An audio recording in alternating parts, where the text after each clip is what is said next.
Mesdames, Mesdemoiselles et Messieurs, bonsoir. Bienvenue dans la 29e édition de Transparence, votre émission, bien sûr, que vous avez toutes les semaines sur H-Live. Cette émission est possible grâce à la collaboration et le support de Boyo Magazine, la revue culturelle haïtienne, Boulevard du Compas, l'émission de référence sur Espace FM tous les dimanches à 13h-16h.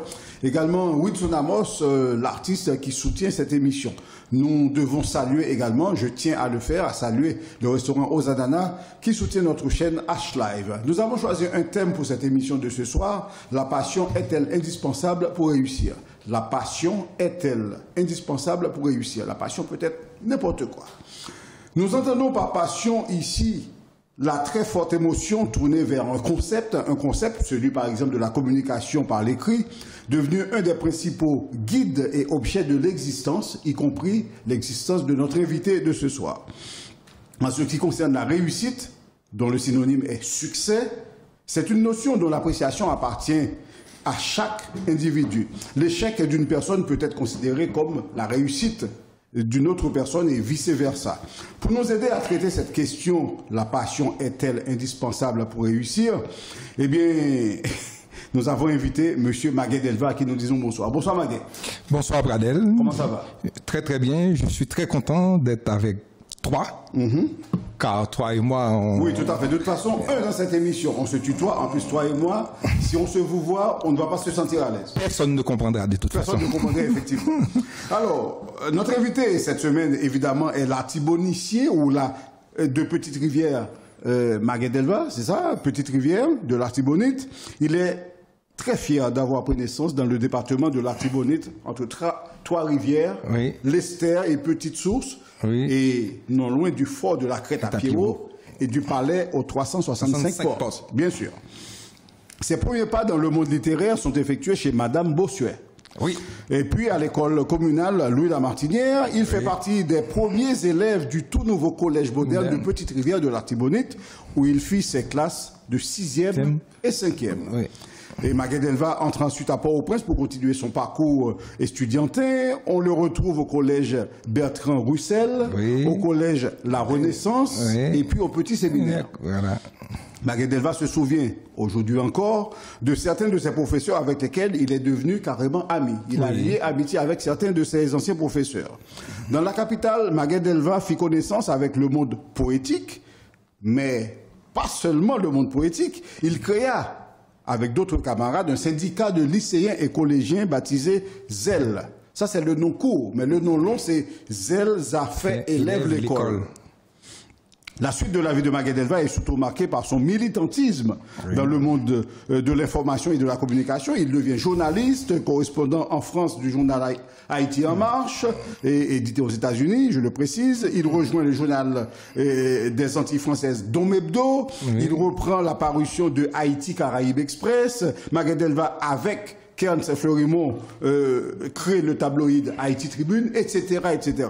Notre invité devient aussi écrivain. Il est publié par l'Université d'État d'Haïti et plus récemment par les éditions Astrid Aubé. Qu'est-ce qu'on pourrait rajouter à cette présentation pour que ce soit complet? Eh ben, je pense qu'il y a deux choses qu'on peut ajouter. Et j'ai commencé à essayer d'écrire des choses, surtout à les publier. Et j'essaie d'écrire des choses sur l'histoire d'Haïti, parce que j'aime beaucoup l'histoire, j'aime beaucoup les héros haïtiens, en particulier celui qui a fondé ce pays. JJD. Oui, Jean-Jacques Dessalines. J'aime bien l'appeler JJD, moi. Et Toussaint Louverture. Et je pense que lorsqu'on est haïtien, il faut avoir des objectifs qui consistent à écrire des choses sur l'histoire d'Haïti, parce que l'histoire d'Haïti est immense et vaste. Oui, tu parles de ceux qui sont dans le monde de l'écriture. Gagner, c'est parler au palais. Oui, parler au palais. Mais gagner, c'est danser au danser, ça y est penser. Oui, moi, je fais partie de ceux qui écrivent. Oui. Toi, tu es dans le monde de la communication, évidemment. Pourquoi es-tu si fier d'être, si fier de tes origines artiboniciennes ou rives artiboniciennes? Alors, moi, je suis très fier pour très simple, parce que j'ai la chance d'être né dans une ville où il y a deux monuments historiques. Le palais de 365 portes et le fort de la Crête à Pierrot. Et j'avais des professeurs à la Petite-Rivière de l'Artibonite qui nous menait en excursion là-bas et qui nous expliquait la bataille de la Crête à Pierrot et du 2 mars au 24 mars, la première bataille qui a conduit à la guerre de l'indépendance d'Haïti. Et c'était pour la première fois les deux grands généraux de la guerre de l'indépendance d'Haïti, Toussaint Louverture et Dédé Saline, étaient côte à côte. Fort de la Crête à Pierrot, et c'était un exploit que les généraux haïtiens ont pu sortir vainqueurs de cette bataille que les Blancs ont, que l'armée de Napoléon, voilà. Avant d'entrer dans ces détails qui sont extrêmement importants, parce que au niveau histoire, je pense que tu es bien calé pour nous en parler, mais est-ce que tu peux nous parler de ton enfance dans cette agréable et belle Artibonite? Alors, tu sais, et Pradel, à l'époque, il n'y avait pas de télévision. Oui, c'est sûr, il y avait de la radio, mais pas de télévision. Il y avait de la radio et quelques stations. Il y avait quelques stations, oui. On n'avait que des livres. Moi, j'avais la chance d'avoir des parents qui avaient des livres. J'ai passé le plus clair de mon temps à lire, à découvrir, voilà, c'était ça. Notre vie était rythmée par des lectures. Et puis après, il y a l'Artibonite, il y a l'Esther, il fallait plonger. Et dedans, tout simplement, c'était ça. Mais lorsqu'on est, comment dire ça, lorsqu'on est originaire de cette partie d'Haïti, de l'Artibonite, est-ce qu'on est obligé d'être concerné par l'histoire d'Haïti, l'histoire de ce pays? Oui. À mon époque, oui. Pourquoi? Lorsqu'on était de Petite Rivière de l'Artibonite, on avait ces deux monuments-là qui étaient où tout et se passait autour de ces deux monuments. Par exemple, à l'école, à la Petite Rivière de l'Artibonite, l'école Louis-la-Martinière, les professeurs nous emmenaient au palais de 365 portes pour le décrire. C'est ce qu'on appelle la rédaction. Et quelque chose qui m'a beaucoup servi quand je faisais mes études de journalisme. Parce que écrire des articles, c'était une espèce de rédaction. Oui, tu racontes des choses. Voilà, on raconte des choses. Et on nous emmenait au fort de la Crête à Pierrot. Et on nous expliquait, on nous demandait de décrire tout ce qui se passait autour de la Crête à Pierrot. Vous avez le fleuve en bas. Ok, en dehors de ces deux sites, quels sont les sites touristiques qui sont incontournains dans ce département? Oh, dans l'Artibonite, il y en a plein. Et à Marchand-des-Salines, simplement, vous avez à peu près 6 forts. Et le fort Fin du Monde, le fort... il y en a plein. Il y en a à Saint-Marc, il y en a au Gonaïve. Et Saint-Marc, je crois qu'il y en a 6. Il y en a 6 forts. Et Marchand-des-Salines, autant. Bon, tous ces forts-là, ce sont des forts que nos ancêtres ont bâti justement pour empêcher le retour des Français. Est-ce que ces forts sont toujours d'actualité, entre guillemets, pour les touristes à visiter ou bien c'est tombé à l'abandon? Oui, il y en a qui sont à l'abandon, il y en a d'autres qui sont encore là. Visitables. Visitables. Par exemple, le fort de la Fin du Monde à Marchand-des-Salines est encore là, le fort de la Crête à Pierrot est encore là, à la Petite Rivière de l'Artibonite, le palais de 365 portes est encore là. Oui, il y en a qui sont encore là. Ok, très bien. Donc, je pense que les téléspectateurs, téléspectatrices ont compris où nous voulons arriver. Nous avons un thème, la passion est-elle indispensable pour réussir? Vous avez compris que vous avez affaire à un homme de communication ici, donc forcément, on va essayer de parler de cette passion avec lui. Nous marquons une toute petite pause dans cette émission avant d'entrer dans le vif du sujet. Cette pause est indispensable pour nous, tout comme il y a pas mal de choses qui sont indispensables. On en a parlé il y a quelques instants. On va revenir dans quelques instants, juste après cette petite pause qui va nous permettre de déguster un petit peu d'eau parce que on a soif de temps en temps. Donc on va boire un petit peu et puis on revient dans quelques petites secondes. Ne bougez surtout pas. Oui, mais li papa, gi moun qui pas de quoi dans caravane nan. Gi l'autre même, yo te gen doute de caravane nan, est-ce que li tap capable bay lumière 24/24 vrai? Konya, pas fin dim ke tri te ka bay courant ni pour faire songe nem. Caravane changement lumière te fin di la bay courant et li kembe mol. Konya, caravane nan, li vini avec une autre formule pour nous couper blackout avec chaleur net en Haïti. Qui gen là-dedans? Yon réfrigérateur 8 cubes, c'est-à-dire 44 cm de largeur et 83 cm de hauteur. 3 panneaux solaires de 250 watts, yon inverteur de 2000 watts, 2 batteries gel de 100 ampères et yon régulateur de 30 ampères. Et puis belle bagaille là, livraison avec installation gratis ti chéri, depuis pas dépasser 60 km. Et puis toute bagaille ça yo pour un petit crasse l'argent, 2050 € seulement. Mais courant 24/24 là, mais bon caravane lumière. Dépêchez-nous pour nous venir prendre caravane lumière par nous, relais Konya dans 07 77 91 28 48. Caravane changement lumière arrivé sous nous. Avancez avec. Lumière, lumière, maman. Lumière, pas bêche, la tichou. Ladies and gentlemen, changez votre perception de la culture haïtienne. Lisez Boyo Magazine. Chaque trimestre, Boyo Magazine vous apporte toutes les passions, couleurs et émotions qui caractérisent la riche culture haïtienne. Des sites, villes et communes à découvrir. Musique, mode, peinture, beauté, poésie et toutes les valeurs traditionnelles d'Haïti constituent le contenu périodique de Boyo Magazine. Contact WhatsApp 06 01 86 45 50. Boyo Magazine, la voix de la culture haïtienne chaque trimestre. Bien, nous revenons sur le plateau de Transparence. C'est la 29e édition, je vous le rappelle, la 29e édition de Transparence avec, encore une fois, un ténor de la communauté haïtienne, Monsieur Magué Delva, qui est avec nous pour parler de pas mal de choses. Je vous rappelle le thème de cette émission, la passion est-elle indispensable pour réussir? Effectivement, notre invité a la passion de la communication, il a la passion de l'information. C'est pour ça qu'il a fait des études de journalisme. Il a participé à pas mal enfin, il a collaboré avec pas mal de médias, notamment des médias écrit, donc forcément il est la personne la mieux placée pour discuter avec nous de ce thème très très intéressant. Mais j'ai envie de te poser une question qui te concerne directement, qui concerne ta vie. Est-ce le cours difficulté de la langue française de Murat Saint-Just qui t'a donné goût pour l'écriture, ou bien tout simplement le cours de littérature française de Maître Désir Joseph appelé Joe Littérature. Joe Littérature, voilà, très bien. Alors, est-ce que c'est un de ces cours-là qui t'ont mis à l'étrier? Oui, c'est dommage, ce sont des choses qui, au fil du temps, qui ne sont plus de mise en Haïti. Par exemple, à l'époque, en Haïti, pour reconnaître un grand professeur, on laissait son collège pour aller dans les cours de ce professeur. Ce que tu faisais, on en parlera tout à l'heure. Par exemple, les cours de on en parle tout à l'heure. Ne va pas trop vite. On va en parler tout à l'heure. Parce qu'on sait, on sait de cours pour aller assister, on sait de l'autre cours. Mais justement, parlons un petit peu de ces cours-là qui t'ont mis le pied à l'étrier dans le monde de la littérature. Alors, j'ai l'habitude Est-ce que c'est difficulté de la langue française ou bien le cours de littérature de Maître Joe? Oui, j'ai l'habitude de dire que j'ai tout appris au collège moderne de Petite-Rivière de l'Artibonite, c'est-à-dire en 6e, 5e. J'avais 3 professeurs, Maître Murat Saint-Just, Maître Fildor et Maître et André. Maître Murat Saint-Just, c'était un cours qui s'appelle Difficulté de la langue française. Oui, tout à fait. Ce cours, c'était quoi? Tout simplement des choses qu'on ne devrait pas dire en français. Et je me souviens, quand j'étais journaliste, je suis allé ici dans une conférence de presse. Il y a un futur président de la République qui donnait une conférence de presse. Futur président de la République française. Française. Oui, oui. Et qui disait à plusieurs reprises, lorsque je suis arrivé sur Paris. Et ça ne se dit pas. Et ça ne se dit pas. Et au Collège moderne, vous ne pouvez pas dire quelque chose que je suis arrivé à Paris. Mais ce futur président de la République a répété à plusieurs reprises. Oui, ça veut dire que c'était pour lui, c'était normal. Oui, à un moment donné, tu l'as rappelé alors.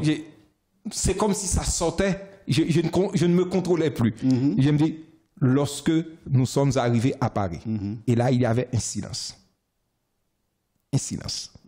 Et la conférence de presse a repris son cours. Mais ce qui était plus marrant dans cette affaire, c'est que le lendemain, le grand journal Le Monde avait titré « Un président de la République française doit savoir s'exprimer très bien en français ».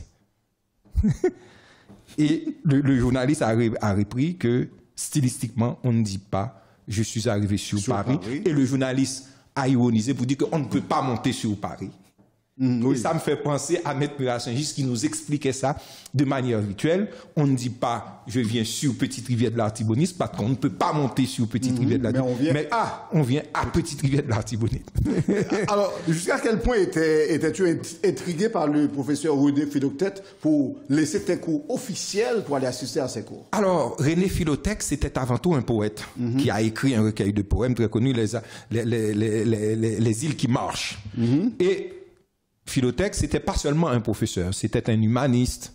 C'est quelqu'un qui demandait à ses élèves, mais est-ce que vous avez mangé ce matin? Ça pouvait être banal, surtout pour moi qui viens d'un petit milieu où on mangeait tous les jours à sa faim. D'ailleurs, je n'avais pas compris lorsque je suis arrivé à Port-au-Prince pourquoi et René Philotech, quand on allait à son cours, demandait à ses étudiants, sauf que lui, à il ses savait élèves, qu'il y en a certains qui ne mangeaient pas. qui ne mangeaient pas. Moi, à l'époque, tu ne comprenais pas. Je ne comprenais pas. Et Désir Joseph faisait la même chose au collège de la Renaissance et demandait, et puis ceux qui ne mangeaient pas, Désir leur donnait de l'argent pour aller manger. Philotech aussi.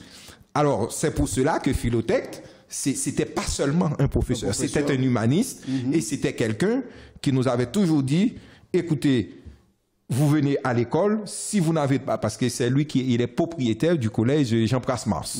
À la Ruelle Chrétien, à l'époque, il y avait beaucoup d'élèves qui ne payaient pas. Parce que Ruelle Chrétien où habitait Jacques Gracia. Jacques Gracia, tout près, à côté. Et moi, je laissais collège de la Renaissance presque 2 ou 3 fois par semaine pour aller suivre les cours de René Philotech parce que j'aimais bien ce professeur, la manière dont il nous expliquait la littérature française et la littérature haïtienne. Donc en fait, tu faisais de l'école buissonnière en quelque sorte. Non, non, c'était pas l'école buissonnière. À l'époque, c'était comme ça se passait. Par exemple, et pour mettre Désir Joseph, on dit Joe littérature. Pour Philotech, on dit Tech littérature. Pour la même chose, pour Gilmis, qui est un grand professeur de mathématiques, on dit Gilmis littérature. Pour l'histoire, on dit la même chose pour Rémi Zamor. Zamor l'histoire. Mais souvent, ces professeurs d'Haïti étaient assez politisés. Quels sont ceux qui t'ont le plus influencé? Et incontestablement Désir Joseph. Pourquoi? Parce que dans ses cours de littérature, il faisait aussi un peu de cours d'histoire qui nous expliquait la vie des présidents et qui nous disait textuellement et que les choses doivent bouger dans ce pays, ce n'est pas normal. Et d'ailleurs, ma génération, ceux qui étaient au collège de la Renaissance, 83-84, on a fondé une association, à l'époque ça s'appelle BDE, Bureau des élèves, qui était une espèce d'un petit journal qu'on baptisait Franche-Allemand et Piralt. Alors, est-ce que tu avais l'âme d'un révolutionnaire quand tu es arrivé à Port-au-Prince? Je pense que ce n'était pas forcément le cas. Non, pas du tout. Oui, non, ne dis pas du tout, parce que... Non, quand j'ai dit... Je te pose cette question parce que tu as créé ZEL, quand même, un syndicat des lycéens et collégiens. J'étais membre fondateur de ZEL. C'est pas quelque chose de courant chez les lycéens. Oui, parce qu'à l'époque, quand même, on avait des professeurs, surtout Rémi Zamor, Désir Joseph, René Philotech, des gens qui étaient très engagés. Mais qu'est-ce que vous revendiquiez dans ce syndicat? Dans ce syndicat, la liberté d'expression. Notre première manifestation, cher Pradel, c'était devant Recherche criminelle à l'époque pour demander la réouverture de Radio Soleil. Donc, tu étais un révolutionnaire. Bien sûr, je faisais partie de ceux qui manifestaient. Et je me souviens très bien, notre première manifestation, on avait profité de la venue d'un chanteur américain noir qui s'appelle Johnny Littleton, qui était venu jouer au collège Saint-Jean évangéliste. Et Zell avait décidé, après ce concert, d'aller manifester devant Recherche criminelle pour demander la réouverture de Radio Soleil qui venait d'être fermée par le pouvoir en place. Mais pourquoi devant la Recherche criminelle? Mais parce que c'était là tout se passait. Parce que pour nous, c'était un lieu symbolique. Et non seulement c'était là, la plupart des opposants étaient emprisonnés, on le savait, parce qu'on avait des gens dans nos collèges qui étaient emprisonnés. C'était symbolique. On allait manifester. Donc, il faut préciser pour nos téléspectateurs que Recherche criminelle, c'était une prison. Bien sûr, c'était une prison. C'est pour cela qu'on allait manifester dedans. On a manifesté là pendant 2 heures. Et après, il y a un monsieur qui est venu nous demander est-ce qu'on avait le papier qui nous autorisait à manifester. Et je me souviens très bien, mon cousin Annick Joseph, qui était ministre de l'Intérieur, qui était là, il lui avait dit oui, et on avait demandé une autorisation, on ne l'avait pas accordé, d'où pourquoi nous sommes venus. On était une bonne vingtaine de têtes brûlées. Oui, des têtes brûlées, il faut le dire. Mais j'imagine que tu avais des modèles, vous aviez des modèles, et ces modèles étaient peut-être locaux et étrangers. Qui étaient ces modèles pour vous? Moi, mon modèle, c'était un monsieur qui s'appelle Lionel Lenné. Lionel Lenné, c'est un Haïtien, ça? C'est un Haïtien, c'est un médecin qui avait mené tout un combat et dans le mouvement des étudiants haïtiens, à l'UNE, l'Union des étudiants haïtiens. Il était à l'époque à la faculté de médecine. Il était le grand ami de Roger Lafontaine. Parce qu'ils militaient ensemble. Macoute notoire. Et l'aîné est parti faire ses études de médecine et à l'étranger. Mais l'aîné, c'est quelqu'un qui est mort en Haïti, armes à la main, en 85. Parce qu'il est revenu pour renverser Jean-Claude Duvalier. Et il a rencontré son ancien camarade de l'UNE, l'Union nationale des étudiants haïtiens, Roger Lafontaine, qu'il a torturé d'après ce qu'on a dit. Alors quand on revient, on prend des armes pour jeter un dictateur, c'est une mission suicide en quelque sorte. Parce qu'on n'est pas vraiment organisé. Non, l'aîné le savait. Parce que je faisais partie de ceux qui ont été voir l'aîné. Lorsque l'aîné est rentré en Haïti. Je le vois encore devant moi, à la rue de l'Enterrement, en costume gris, des grosses lunettes épaisses, et qui nous disait qu'il était très content de nous voir, des jeunes étudiants, des jeunes écoliers à l'époque qui nous voyaient. On était en face du collège Berde à l'époque. Est-ce que à un certain moment, tu as eu, au moins à un instant précis, tu as eu, je sais pas, tu as pensé aux conséquences de ton militantisme parce qu'on était sous une dictature à l'époque? Ah bien sûr, et je me souviens, une fois, j'avais acheté le journal du parti de Sylvio Claude. Sylvio Claude. On était 3. Mon cousin Annick Joseph, qui était déjà à l'école avancée, et mon autre cousin, le petit frère de Annick, qui est mort, et Gracia Joseph, et mon frère Fernand. On revenait du collège de la Renaissance et on achetait le journal de Sylvio Claude. Et à l'époque, j'habitais à Avenue Pouplar. C'est pas l'avenue Pouplar d'aujourd'hui, non? Oui. J'habitais à l'avenue Pouplar. Et ma sœur qui était responsable de nos activités et qui représentait nos parents à Port-au-Prince, je l'ai vue furieuse et elle m'a dit, ce journal ne rentrera pas à la maison. Parce qu'on est venu dire à ma sœur que son petit frère, son cousin, Annick Joseph, avait acheté un journal interdit. Alors c'est pour tout ceci pour te dire comment le système fonctionnait. On faisait, la police du régime savait tout ce qui se passait. Et effectivement, ma sœur a ouvert mon sac, elle a vu le journal en question. Elle l'a déchiré. Et le soir, vers 8h du soir, il y a un monsieur que je ne connaissais pas, qui est venu à la maison et qui a dit à ma sœur, qui a raconté à ma sœur tout ce qu'on faisait au collège de la Renaissance, au collège Jean Prasmas, au petit séminaire collège Saint-Martial où on avait nos bases, et il racontait à ma sœur ce qu'on faisait. Tout ceci pour te dire que le régime savait tout ce qu'on faisait. C'est-à-dire qu'il y avait un service d'intelligence qui fonctionnait très bien. Bon, c'est vrai, on ne va pas rentrer dans ce débat, mais quand on voit notre président actuel, Jovenel Moïse, qui parle de service d'intelligence qu'il est en train de créer, c'est peut-être une recréation, mais ça existait sous... Bien sûr, ça existait, puis ça fonctionnait très bien. Moi, par exemple, et en 1986, lorsque Jean-Claude Duvalier est parti, j'ai pu consulter mon dossier. J'avais 3000 pages me concernant. Alors là, on va s'arrêter ici. Tu vas nous expliquer ce qu'il y avait dans ce dossier. Qu'est-ce qui te gênait dans ce dossier qui te concernait? Par exemple, en 1982, mon cousin Annick Joseph et moi, on avait imposé à un chef de section de libérer un homme qui avait volé un régime de bananes. Alors, un chef de section, c'est dans un quartier. À la petite rivière de la Tibonite, je me souviens très bien. C'est celui qui représente le gouvernement. Voilà, ce monsieur était déjà en sang. Et à l'époque, on était très humaniste. Très influent, très humaniste à l'école. Mon cousin Annick Joseph et moi, et d'autres types, nous avions décidé de libérer ce malheureux qui était déjà en sang. Comment vous y êtes pris? Ah, mais on l'a libéré. Vous étiez des belligérants, alors. Bien sûr, on l'a libéré. Vous mettez face à l'autorité. Bien sûr, on l'a libéré. Quelqu'un qui l'a arrêté. Bien sûr, on l'a libéré et le monsieur est rentré. On lui a donné de l'argent pour qu'il retourne dans son patelin. Mais le préfet nous a interpellés 2 semaines après.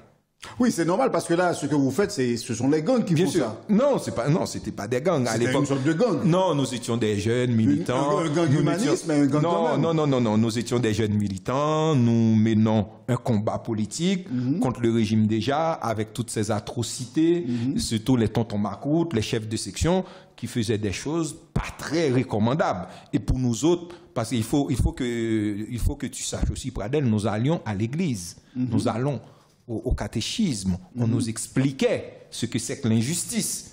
Mais l'église aussi était assez politisée. Mais oui, l'injustice était devant nous. Ce type qui était déjà un sang. Parce qu'il a volé un régime de bananes. Oui, je me souviens mais il a pris des choses d'autrui qui ne lui appartenaient pas. Oui, mais de là à le frapper. Et c'est justement ce que Annick Joseph avait dit au préfet. Il avait dit au préfet, mais quelle est donc la différence entre un type qui a volé un régime de bananes parce qu'il a faim et celui qui vole l'État. Et celui qui vole l'État. Vous voyez, nous étions dans une démarche. Et en plus, nous étions des enfants, des notables. On doit quand même dire, à l'époque, il n'y avait pas autant de corruption qu'aujourd'hui. Bien sûr. Non, alors tout ceci pour te dire que nous étions des fils de notables. Et nous étions aussi à l'école. Nous savions ce qui se passait. Oui, vous n'étiez pas comme les chefs et non, nous étions des gens éclairés et qui savaient ce que nous faisions. Nous n'étions pas d'accord. Parce qu'à l'époque, quand vous allez au catéchisme en Haïti, on vous dit très clairement que ce qui se passe en Haïti est intolérable, que c'est l'injustice qu'on fait aux gens. C'est comme ça que Aristide est devenu président, parce qu'il disait des choses qui n'étaient pas tolérables. Voilà. Finalement, tu es un vrai politicien, parce que tu as commencé très tôt. Oui, moi j'ai commencé très tôt, dès 1982, et parce que j'allais au catéchisme, j'avais des bons professeurs qui nous racontaient, et puis moi je lisais beaucoup aussi. Je lisais beaucoup de livres. Alors, à l'époque, comme tu le sais, moi j'aime beaucoup. Qu'est-ce que tu lisais à l'époque? À l'époque, justement, où tu à l'époque, j'ai lisais des idées de D'Alembert. Le papa d'Annick, Maître Joseph, avait tous les livres de D'Alembert, les grosses encyclopédies de D'Alembert, et moi je les lisais. Différents tomes. Différents tomes. Parfois c'est de la politique, parfois c'est de la littérature, parfois c'est de la botanique, des choses. Et Maître Lariens nous disait de recopier les mots pour ne pas faire des fautes de français. Ah oui, donc vous avez des professeurs aussi qui vérifiaient ce que vous faisiez. Bien sûr. Donc c'était une belle époque. C'était à l'époque Haïti. C'est comme Madame Bossuet. Moi, j'étais à l'école maternelle chez Madame Bossuet. Madame Bossuet nous faisait un cours en français et en créole. Elle venait d'être diplômée de l'école Élie Dubois en Haïti. C'était une cousine à mon père. Et non seulement quand on allait à l'école chez Madame Bossuet, qui nous donnait à manger, mais qui nous apprenait à écrire le français et le créole. Donc tu sais écrire le créole? Bien sûr. Le débat écrit créole ne date pas d'aujourd'hui. Comment t'écris transparence en créole? Comme c'est écrit là. M'écris bien? Bien sûr. Ah ben c'est parfait, donc pas un problème. Eh ben ça apprend de nos petits pauses. Nous allons faire un petit pause tout de suite. Vous êtes, je vous le rappelle, dans la 29e édition de Transparence. Nous avons comme invité aujourd'hui monsieur Maguet Delva, et le thème que nous avons choisi pour vous cette semaine, la passion est-elle indispensable pour réussir? Je pense que vous avez compris, notre invité est un passionné du monde de la communication. Et vous, de quoi êtes-vous passionné? Nous sommes tous passionnés de quelque chose. On revient dans un instant. Ladies and gentlemen, changez votre perception de la culture haïtienne. Lisez Boyo Magazine. Chaque trimestre, Boyo Magazine vous apporte toutes les passions, couleurs et émotions qui caractérisent la riche culture haïtienne. Des sites, villes et communes à découvrir. Musique, mode, peinture, beauté, poésie et toutes les valeurs traditionnelles d'Haïti constituent le contenu périodique de Boyo Magazine. Contact WhatsApp 06 01 86 45 50. Boyo Magazine, la voix de la culture haïtienne chaque trimestre. Oui, Meli papa. Gi moun qui pas de quoi dans caravane nan. Gi l'autre même, yo te gen doute de caravane nan, est-ce qu'il t'a capable bay lumière 24/24 vrai. Qu'on y a, pas fin dim ke tri te ka bay courant ni pour faire songe nem. Caravane changement lumière te fin di la bay courant et li kembe mol. Qu'on y a, caravane nan, li vini avec une autre formule pour nous couper blackout avec chalet net en Haïti. Qui gen là-dedans? Yon réfrigérateur 8 cubes, c'est-à-dire 44 cm de largeur et 83 cm de hauteur. 3 panneaux solaires de 250 watts, un inverteur de 2000 watts, 2 batteries gel de 100 ampères et un régulateur de 30 ampères. Et puis, belle bagaille là, livraison avec installation hein, gratis ti chéri, depuis pas dépasser 60 km. Et puis toute bagaille ça yo pour un petit crasse l'argent, 2050 € seulement. Mais courant 24/24 là, mais beau caravane lumière. Dépêchez-nous pour nous venir prendre caravane lumière par nous, relais Kounia dans 07 77 91 28 48. Caravane changement lumière arrivé sous nous, en avance avec. Lumière maman, lumière pas bêche ta tichou. Mesdames, mesdemoiselles et messieurs, vous êtes dans la 29e édition de Transparence. Nous avons comme invité cette semaine M. Maguet-Delva. Vous avez compris, nous avons beaucoup de choses à partager avec vous. Et évidemment, je l'ai dit juste avant la pause, la passion est l'affaire de tout le monde. Chacun a une passion. Peut-être que certains développent un peu plus par rapport à d'autres leur passion, mais nous avons tous une passion. La passion de notre invité Maguet-Delva, c'est surtout la communication, l'information et la communication.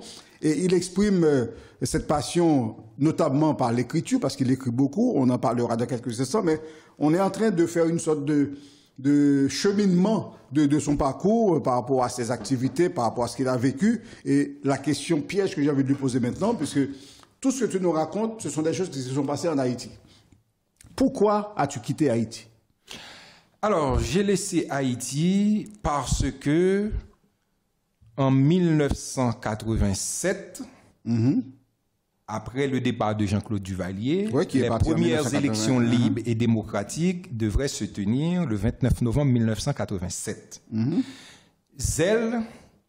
Zèle, donc le syndicat élève l'école, le syndicat que tu as créé, faisait partie de ces organisations qui avaient appelé ses membres à participer non seulement aux élections, mais à être les fers de lance de ces élections. Donc vous aviez éventuellement des candidats. Bien sûr. Okay. Dans l'Artibonite, j'étais... Vous deveniez carrément un parti politique. Dans l'Artibonite, non. Dans l'Artibonite, j'étais le responsable de zèle pour l'organisation des élections parce que nous avions eu un candidat en la personne de Maître Goug. Alors, candidat à la présidence. À la présidence, en 87. Vous connaissez Maître Goug, c'est ancien directeur, moi? Bien sûr. OK. Je sais. Maître Goug était notre candidat. C'est-à-dire que l'organisation dont je faisais partie, zèle... Soutenait la candidature? C'est pas soutenait. Avait désigné Goug comme candidat à la présidence. OK. Faisait partie de ces 57 organisations qui avaient désigné Maître Gérard Goug comme candidat à la présidence. Évidemment, il y avait Maître Ben qui était candidat au Sénat. J'avais mon frère... C'est qui Maître Ben? Maître Benoît. Ah, Benoît. Benoît, qui est Victor Benoît, qui est co-directeur du collège Jean Prasmas, qui était candidat au Sénat dans l'Artibonite. Okay. Et comme tu le sais, et les élections, les militaires avaient décidé d'organiser un canage. Zèle avait perdu à peu près une bonne vingtaine de membres. Ah oui, perdu, c'est-à-dire? Et tué dans les bureaux de vote, surtout celui qui était à Port-au-Prince. Il y avait un journaliste dominicain qui avait perdu. Zèle avait perdu 3 membres, dont un cofondateur du Zèle qui s'appelle Jacques Souffrant, qui était un Jérémien, qui est mort et dans ce bureau de vote. Wow. Et à la petite rivière de l'Artibonite, où j'organisais les élections, je faisais partie de ceux qui organisaient les élections, les tontons Macoute et les militaires avaient balayé le fort de la Crête-à-Pierrot, les bureaux de la Crête-à-Pierrot. Et à partir de ce moment-là, parce que j'avais passé par la case prison, libéré, et au lendemain du 29 novembre 1987, mes parents avaient décidé que c'était terminé, la récréation était terminée. La plaisanterie a assez duré. Et on m'a embarqué pour Paris. Finalement, les membres de Zèle étaient une cible. Bien sûr. Étaient des cibles. Ils étaient des cibles parce que nous étions des jeunes très fougueux et nous faisions partie de ceux qui avaient quand même mis fin au régime héréditaire. Donc vous avez une certaine manifestations. Comment? Vous aviez une certaine influence, vous n'étiez plus un syndicat. Non, on avait beaucoup d'influence. Zèle a été fondé en 84-85 et on avait mené tout un combat contre le régime et on était présent au Gonaïve. Moi, j'étais présent dans l'Artibonite et oui. OK. Entre-temps, beaucoup d'eau ont coulé sur les ponts. Nous sommes en 2021. Qu'est-ce que Zelle aujourd'hui? Alors, Zelle, je sais que Zelle existe toujours. Zelle a donné pas mal de ministres. Et oui, ton cousin Annick, qui nous a quitté malheureusement, était ministre. D'ailleurs, j'ai eu le privilège de l'interviewer pour H-Live. Et puis, on avait aussi un ancien ministre de la Culture qui s'appelle Olsen, qui avait été ministre de la Culture de Madame Pierre-Louis, quand elle était première ministre, qui était aussi membre fondateur du Zelle. Et il s'appelle Olsen. Il était membre fondateur du Zelle. Okay. Et on avait plein comme ça, des directeurs généraux. Serais-je en train de parler à un futur ministre ou premier ministre aussi? Je ne sais pas. Ça, bon. L'essentiel, ça n'a pas d'importance. Alors, donc, tes parents ont décidé que par rapport à la tournure des choses, il fallait que tu quittes le pays parce que ta vie était en jeu. Tu nous as dit mon frère Fernand, qui est mort, est venu parce qu'il était déjà aux États-Unis. Mes parents l'ont appelé à la rescousse. Il est venu. Bon, pour te convaincre. J'avais déjà déposé un dossier à l'époque, comme tous les élèves, comme tous les étudiants, le baccalauréat. J'avais déposé un dossier à l'ambassade de France pour venir, mais pour des raisons, bon, le dossier traînait et puis tu n'étais pas trop intéressé à partir. Non, j'étais pas trop intéressé à partir. Et puis, 29 novembre 87, on avait dos au mur. Et puis, j'avais aussi des contacts avec l'ambassadeur de France à l'époque, qui était un ancien syndicaliste étudiant qui s'appelle Michel de la Fournière, qui nous avait beaucoup aidé. Et Michel de la Fournière nous avait aidé avec des coopérants français qui étaient là-bas à nous évacuer. On était une bonne dizaine à laisser le pays. Qu'est-ce que tu appelles évacuer? Parce que c'était très difficile à l'époque de laisser Haïti, surtout qu'on était... Mais vous avez eu un passeport haïtien normal? Oui, non, moi j'avais déjà mon passeport. J'ai dit que je voulais venir étudier. Vous aviez un visa dedans? Et oui, l'ambassade de Michel de la Fournière nous avait donné... Vous avez pris les transports comme tout le monde pour aller à l'aéroport? Non, quand nous étions sur le point d'aller à l'aéroport, l'ambassadeur de France en personne, Michel de la Fournière, nous avait conduit vous accompagner à l'aéroport? À l'avion. Et puis, arrivé à la Guadeloupe, on avait des mouvements de jeunes communistes cette fois, avec lesquels nous entretenions de très bonnes relations, qui sont venus nous chercher en Guadeloupe. Alors, je ne sais pas si cette question a droit au chapitre maintenant, la question que j'ai envie de te poser, mais comment as-tu trouvé tes repères dans la grande métropole française? Une fois que tu es arrivé à Paris, comment ça s'est passé? Est-ce que tu as trouvé tes repères rapidement ou bien le militantisme a continué? Alors, lorsque je suis arrivé à Paris, j'avais déjà des gens qui nous recevaient. C'était des gens Il y a des gens qui vous attendaient carrément. Qui s'attendaient. Des gens du Parti communiste. Parce qu'il faut savoir que Zelle... Des Français. Des Français. Zelle était affilié au mouvement de jeunes communistes international. OK. Donc vous étiez des communistes? Oui. On entretenait des contacts non seulement avec des communistes, mais aussi avec des jeunes socialistes. Oui, réponds à la question. Je réponds, oui. Les membres de Zelle étaient communistes ou socialistes? Non. Les membres de Zelle, il y en a qui étaient communistes, il y en a qui ne l'étaient pas, il y en a qui étaient socialistes. Donc vous étiez de gauche? Non, de gauche. OK. Et il y en a aussi qui étaient motivés que par la fin du régime héréditaire.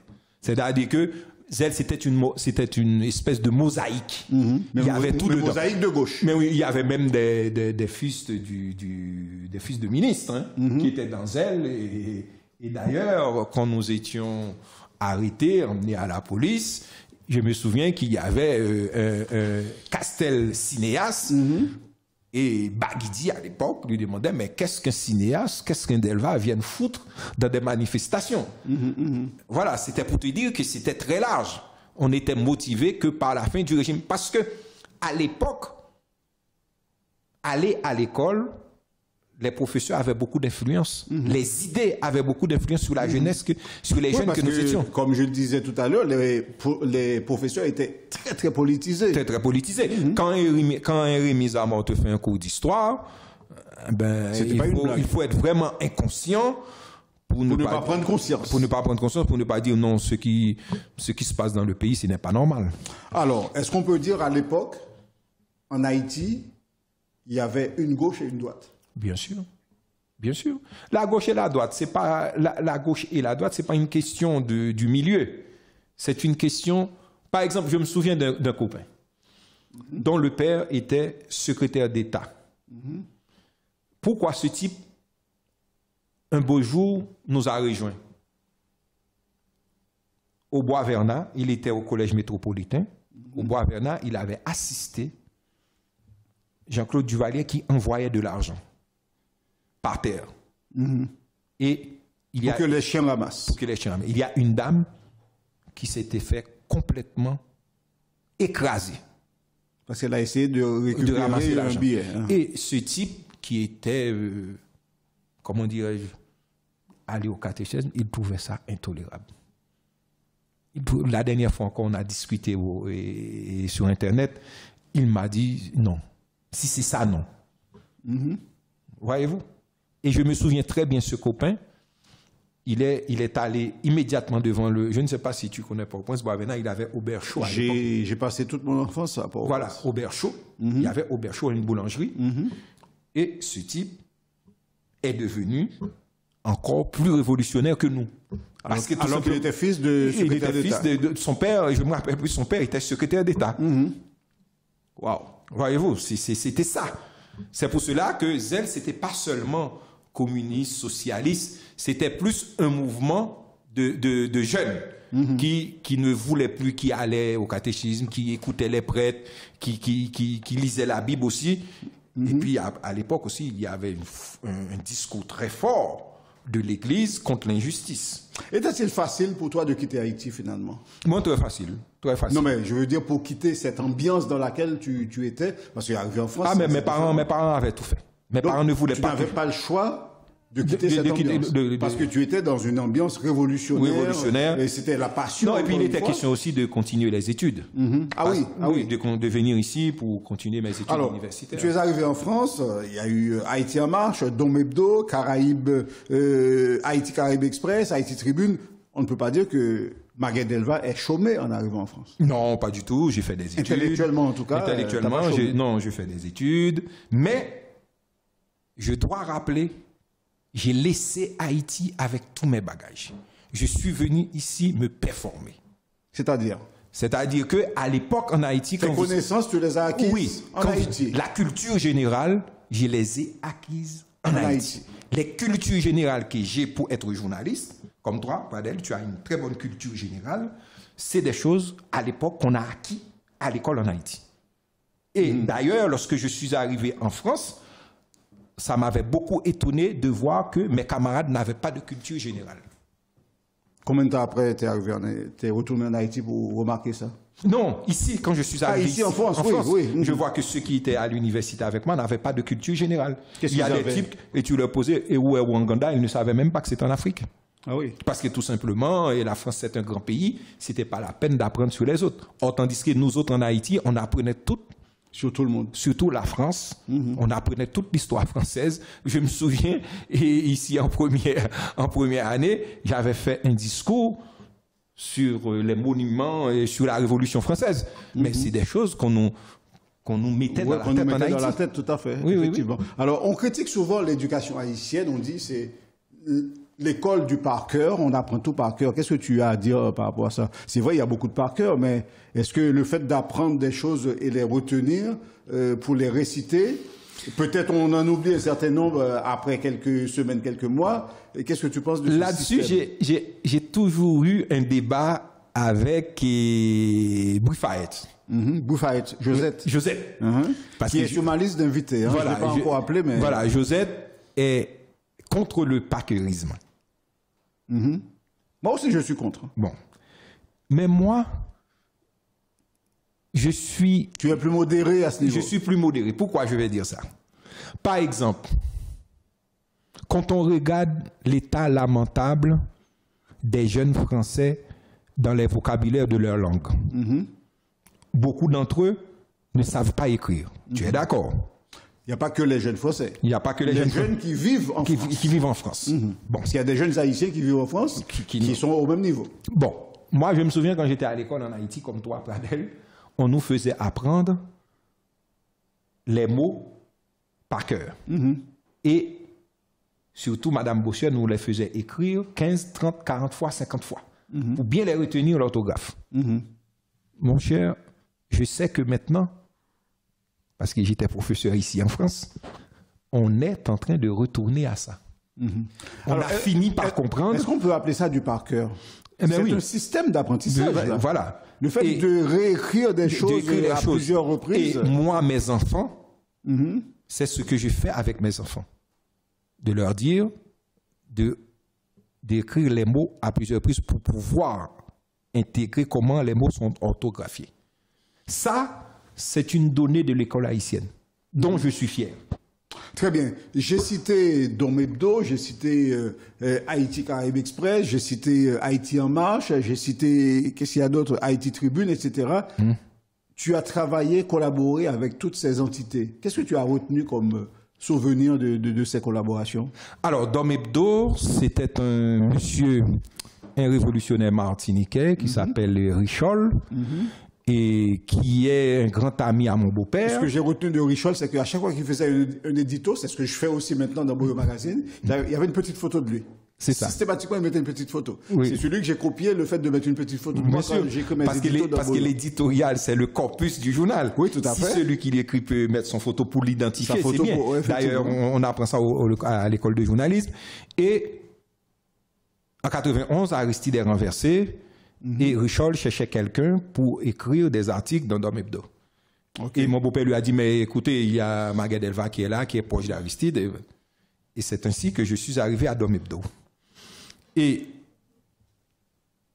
j'écris essentiellement des articles sur l'histoire d'Haïti, sur ce qui se passe en Haïti. Et puis un beau jour, Richol est venu à la rédaction. Il m'a dit, mais toi, tu as une belle gueule. Je vais t'envoyer à l'Assemblée nationale pour faire des reportages. C'est pas qu'une belle gueule, il y a une belle écriture aussi, une belle plume. Non, Richol, c'était comme ça. Richol pensait que aller à l'Assemblée nationale, c'est avant tout de la communication. Il faut séduire les parlementaires pour qu'ils puissent vous donner comment on s'appelle, les informations pour pouvoir écrire des articles. Il a dit, tu as une belle gueule. Et c'est ainsi qu'il m'a envoyé. J'ai passé 5 à 6 ans, plus ça même, à l'Assemblée nationale française, à aller dans toutes les réunions. Moi, les parlementaires antillais, martiniquais, guadeloupéens, je les connais très bien. Il y en a même un qui s'appelle M. Claude Lise, qui était président du Conseil général, qui m'avait invité, à la Martinique. Et puis j'ai connu très bien Marie-Jeanne. Il y avait un même qui était un grand fan d'Haïti, qui s'appelle Camille Dacière, qui avait succédé à Césaire. Tout à fait. Et qui aimait beaucoup les Haïtiens, qui me réservait la primaire de certaines informations. Bref. Là, c'était l'expérience Dom Hebdo. Et les expériences haïtiennes, Haïti en marche, alors, Haïti Caraïbes Express, là, tu es plus en charge, là. En charge. Haïti Tribune, Haïti Tribune, et bon. Il y a eu pas mal de déboires aussi. Oui, Haïti Caraïbes Express, Haïti Tribune, c'était avec mon ami frère Fleurimont. Et Fleurimont. À l'époque, Fleurimont était correspondant d'Haïti Progrès, et moi, j'étais correspondant d'Haïti en marche. Et nous allions chercher nos journaux à l'aéroport. Il faut dire que ce sont deux journaux de gauche. De même tendance. Même tendance. Tout à fait. C'est ça. Je ne vais pas travailler quand même au Figaro ou Pradel. Pourquoi pas? Pourquoi pas? Alors, qu'est-ce qui t'a marqué dans ces expériences? Non, mais je veux dire en marche mais je veux dire que quand on est de gauche. Parce qu'à Haïti Tribune, tu étais carrément partenaire. Bien sûr. Non, j'étais de ceux qui avaient investi. Oui. Et nos compatriotes, chauffeurs de taxi aussi, avaient investi. Des gens comme Valdemar, beaucoup de gens avaient investi. Et puis bon, comme tu le sais, le tournant du numérique nous a tués. Tout à fait. Wow. Beaucoup de choses se disent là. Ah, bien sûr. Allez, une petite pause. Je pense qu'on est obligé de faire une petite pause. Nous sommes dans la 29e édition de Transparence. Je vous rappelle que cette émission est possible grâce à Boyo Magazine, votre revue culturelle, grâce à Boulevard du Compas, l'émission de référence en Île-de-France en ce qui concerne la communauté haïtienne. Également Wilson Amos, l'artiste qui soutient cette émission Transparence. Et puis un petit coucou également à Ozanana qui soutient notre chaîne H-Live. Nous marquons la pause tout de suite. On revient dans quelques petits instants. À tout de suite. Oui, Meli papa. Gen moun qui pas de quoi dans caravane nan. Gen l'autre même, yo te gen doute de caravane nan, est-ce qu'il t'a capable bay lumière 24/24 vrai. Konya, pas fin di m'ke tri te ka bay courant ni pour faire me songer nem. Caravane changement lumière te fin di la bay courant et li kembe mol. Konya, caravane nan, li vini avec une autre formule pour nous couper blackout avec chalet net en Haïti. Qui gen là-dedans? Yon réfrigérateur 8 cubes c'est-à-dire 44 cm de largeur et 83 cm de hauteur. 3 panneaux solaires de 250 watts, un inverteur de 2000 watts, 2 batteries gel de 100 ampères et un régulateur de 30 ampères. Et puis, belle bagaille là, livraison avec installation gratis, ti chéri, depuis pas dépasser 60 km. Et puis, toute bagaille ça yo, pour un petit crasse l'argent. 2050 € seulement. Mais courant 24/24 là, mais beau caravane lumière. Dépêchez-nous pour nous venir prendre caravane lumière par nous, relais Konya, dans 07 77 91 28 48. Caravane changement lumière arrivé sous nous, avancez avec. Lumière, maman. Lumière, pas bêche là qui joue. Ladies and gentlemen, changez votre perception de la culture haïtienne. Lisez Boyo Magazine. Chaque trimestre, Boyo Magazine vous apporte toutes les passions, couleurs et émotions qui caractérisent la riche culture haïtienne. Des sites, villes et communes à découvrir. Musique, mode, peinture, beauté, poésie et toutes les valeurs traditionnelles d'Haïti constituent le contenu périodique de Boyo Magazine. Contact WhatsApp 06 01 86 45 50. Boyo Magazine, la voix de la culture haïtienne chaque trimestre. Votre émission Transparence, dans sa 29e édition, se poursuit avec Maguette Delva comme invité. Le thème, encore une fois, je vous le rappelle, la passion est-elle indispensable pour réussir? Tiens, je te pose cette question. La passion est-elle vraiment indispensable pour réussir? Oui, il faut être passionné, non seulement pour entreprendre, mais aussi pour se sacrifier pour parvenir à quelque chose. Donc pour réussir en quelque sorte. Oui, Pradel, tu sais très bien que écrire, c'est quelque chose de très difficile. C'est pas évident. C'est pas évident du tout. Il faut être vraiment passionné pour écrire. Tout à fait. Je sais que j'ai un édito à écrire tous les 3 mois. Ah oui. Je sais ce que ça me prend. Par contre, j'ai une réflexion à écrire chaque semaine dans l'émission Boulevard du Compas. Je sais ce que c'est comme travail. Ah, en dehors de la gestion de Boyo Magazine trimestriellement. Alors, en passant, Boyo Magazine, c'est le plus vieux journal de la communauté. Tout à fait. Et qui continue. Qui continue. Effectivement, merci pour l'hommage. Aujourd'hui, dans notre communauté, rien n'est respecté. Tout le monde est spécialiste de tout. D'ailleurs, on n'y a jamais eu autant de journalistes, entre guillemets. Que t'inspire cette situation dans laquelle nous sommes en ce moment? Est-ce qu'on a vraiment autant de journalistes? Est-ce que tout le monde est spécialiste de tout, vraiment? Pradel, tu te souviens, en 1990, dans la communauté, il y avait une seule émission de radio. C'était une station de radio dans laquelle les Haïtiens avaient 2 heures. C'était Richard Coles qui l'animait. C'était sur Radio Latina. Il y en avait 2. J'étais là aussi. Oui, tu étais là. Oui, j'étais sur Radio Service Royal Maison, RSRM, qui est devenu Espace FM. Espace FM. Et Radio Latina, avec Richard Coles. Avec Richard Coles, chaque samedi matin. Chaque samedi matin. D'ailleurs, avec Richard, pour te donner l'info, tu le savais déjà, mais moi, j'étais le mercredi et le jeudi sur RSRM, lui, il était le samedi. On se faisait la passation des invités. Quand il avait un invité le samedi, je ne l'avais pas encore. Il me dit, tiens, il m'appelle. Tiens, Pradel, j'ai un invité là aujourd'hui. Est-ce que tu l'as déjà eu? Eh bien, tiens, je te le passe pour mercredi ou jeudi. Moi, quand j'en avais un, le mercredi ou le jeudi, je l'appelle. Je lui dis, tiens, il y a quelqu'un qui est de passage là. Je te le donne. Voilà. C'est comme ça qu'on faisait. Et moi, j'ai débuté pour la première fois que j'ai mis. En radio? Et en radio, c'était avec Richard Coles. OK. À l'époque, il était venu à la cité universitaire. Il était le grand ami de Ronald Oba.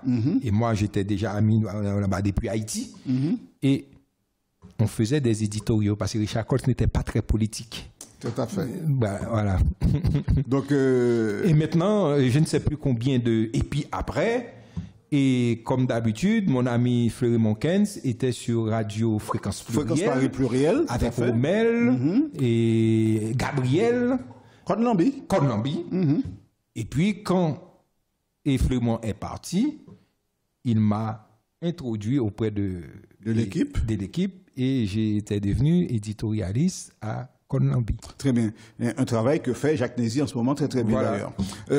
Mais tu n'as pas répondu à la question. Est-ce que c'est vrai qu'on a autant de spécialistes dans notre communauté maintenant en matière de communication? Est-ce qu'on a autant de journalistes? Oui, parce que tu sais, avec le tournant du numérique, la révolution du numérique, chacun peut monter sa station de radio, chacun peut prendre la parole. C'est la fameuse phrase d'Oscar Wilde à la fin de ce XXe siècle. chacun aura son cadre de célébrité. Mais est-ce que ça aide la communauté ou au contraire fait du tort à cette communauté le fait d'avoir autant de gens qui ne sont pas forcément qualifiés et qui se disent spécialistes? Il y a 3 catégories. Il y en a qui apprennent très vite. Ça, c'est une très bonne chose. Par exemple, quelqu'un comme Vénice Fiac, qui n'est pas une amie à moi, c'est quelqu'un qui apprend très très vite. Tout à fait. Vénice Fiac. Vénice Fiac, qui est une professionnelle qui apprend très très vite. Qui a travaillé sur HLAV à un certain moment d'ailleurs. Qui est une professionnelle. Tout à fait. Bon, c'est des gens que j'ai vus débuter. Il y en a d'autres qui ne font aucun effort pour acquérir les rudiments du journalisme. C'est vrai, les rudiments du journalisme, c'est pas quelque chose qu'on peut acquérir aussi vite, aussi facilement, voilà, si on ne met pas du sien. Voilà. Or, tandis que Vénice Fiac, c'est quelqu'un qui pose beaucoup de questions. Vénice Fiac, c'est quelqu'un qui peut venir vous voir, qui pose des questions, et puis elle prenait des notes. Elle prépare son travail. Elle prépare son travail, elle est très minutieuse, et puis surtout, c'est quelqu'un qui a travaillé avec un professionnel comme Philomé Robert. C'est ce que j'avais dit à Vénice Fiac. On peut apprendre tout à fait le journalisme sur le tas. À condition d'être sérieux. Oui, à condition d'être sérieux et puis de fréquenter les vrais. Voilà. Et il y en a aussi qui ne font aucun effort, qui sont dans une routinière, et là, c'est mauvais. Mais tu sais qu'en général, ceux qui ne font pas d'efforts, qui ne veulent pas apprendre, ce sont ceux-là qui ont la voix au chapitre, qui essaient de faire comprendre que ce sont les meilleurs, malheureusement pour cette communauté. Bien sûr. Mais alors moi, comme j'avais débuté dans la presse écrite, j'ai une approche très intellectuelle de la presse. Parce que moi, ce qui m'intéressait dans la presse, c'est les livres. Tu sais que moi, je suis un amoureux des livres. J'aime beaucoup les livres. Je suis un passionné des livres. Dans tout ce que j'ai fait dans la presse écrite, et même audiovisuel, je faisais toujours en sorte que je parle des livres. Parce que pour moi, c'était palpable de lire un livre et de pouvoir le restituer. En parler. Voilà. Très bien. Là, je pense qu'on est dans ton domaine. Là. On peut parler pendant des heures, tu continueras à parler. Oui. Quelle différence y a-t-il entre le Magadelva journaliste et le Magadelva écrivain? Je pense qu'il n'y a pas beaucoup de différence. Et je suis quelqu'un qui connaît bien l'histoire de mon pays. Et j'essaye d'écrire des choses. Même dans mes poèmes, mes poèmes sont des poèmes très engagés. Comme j'ai l'habitude de le dire, je n'écris pas mes poèmes en regardant la lune. J'écris mes poèmes en regardant mes compatriotes, en regardant la communauté haïtienne de France, en regardant l'histoire de mon pays. Et c'est à partir de là que j'écris mes poèmes.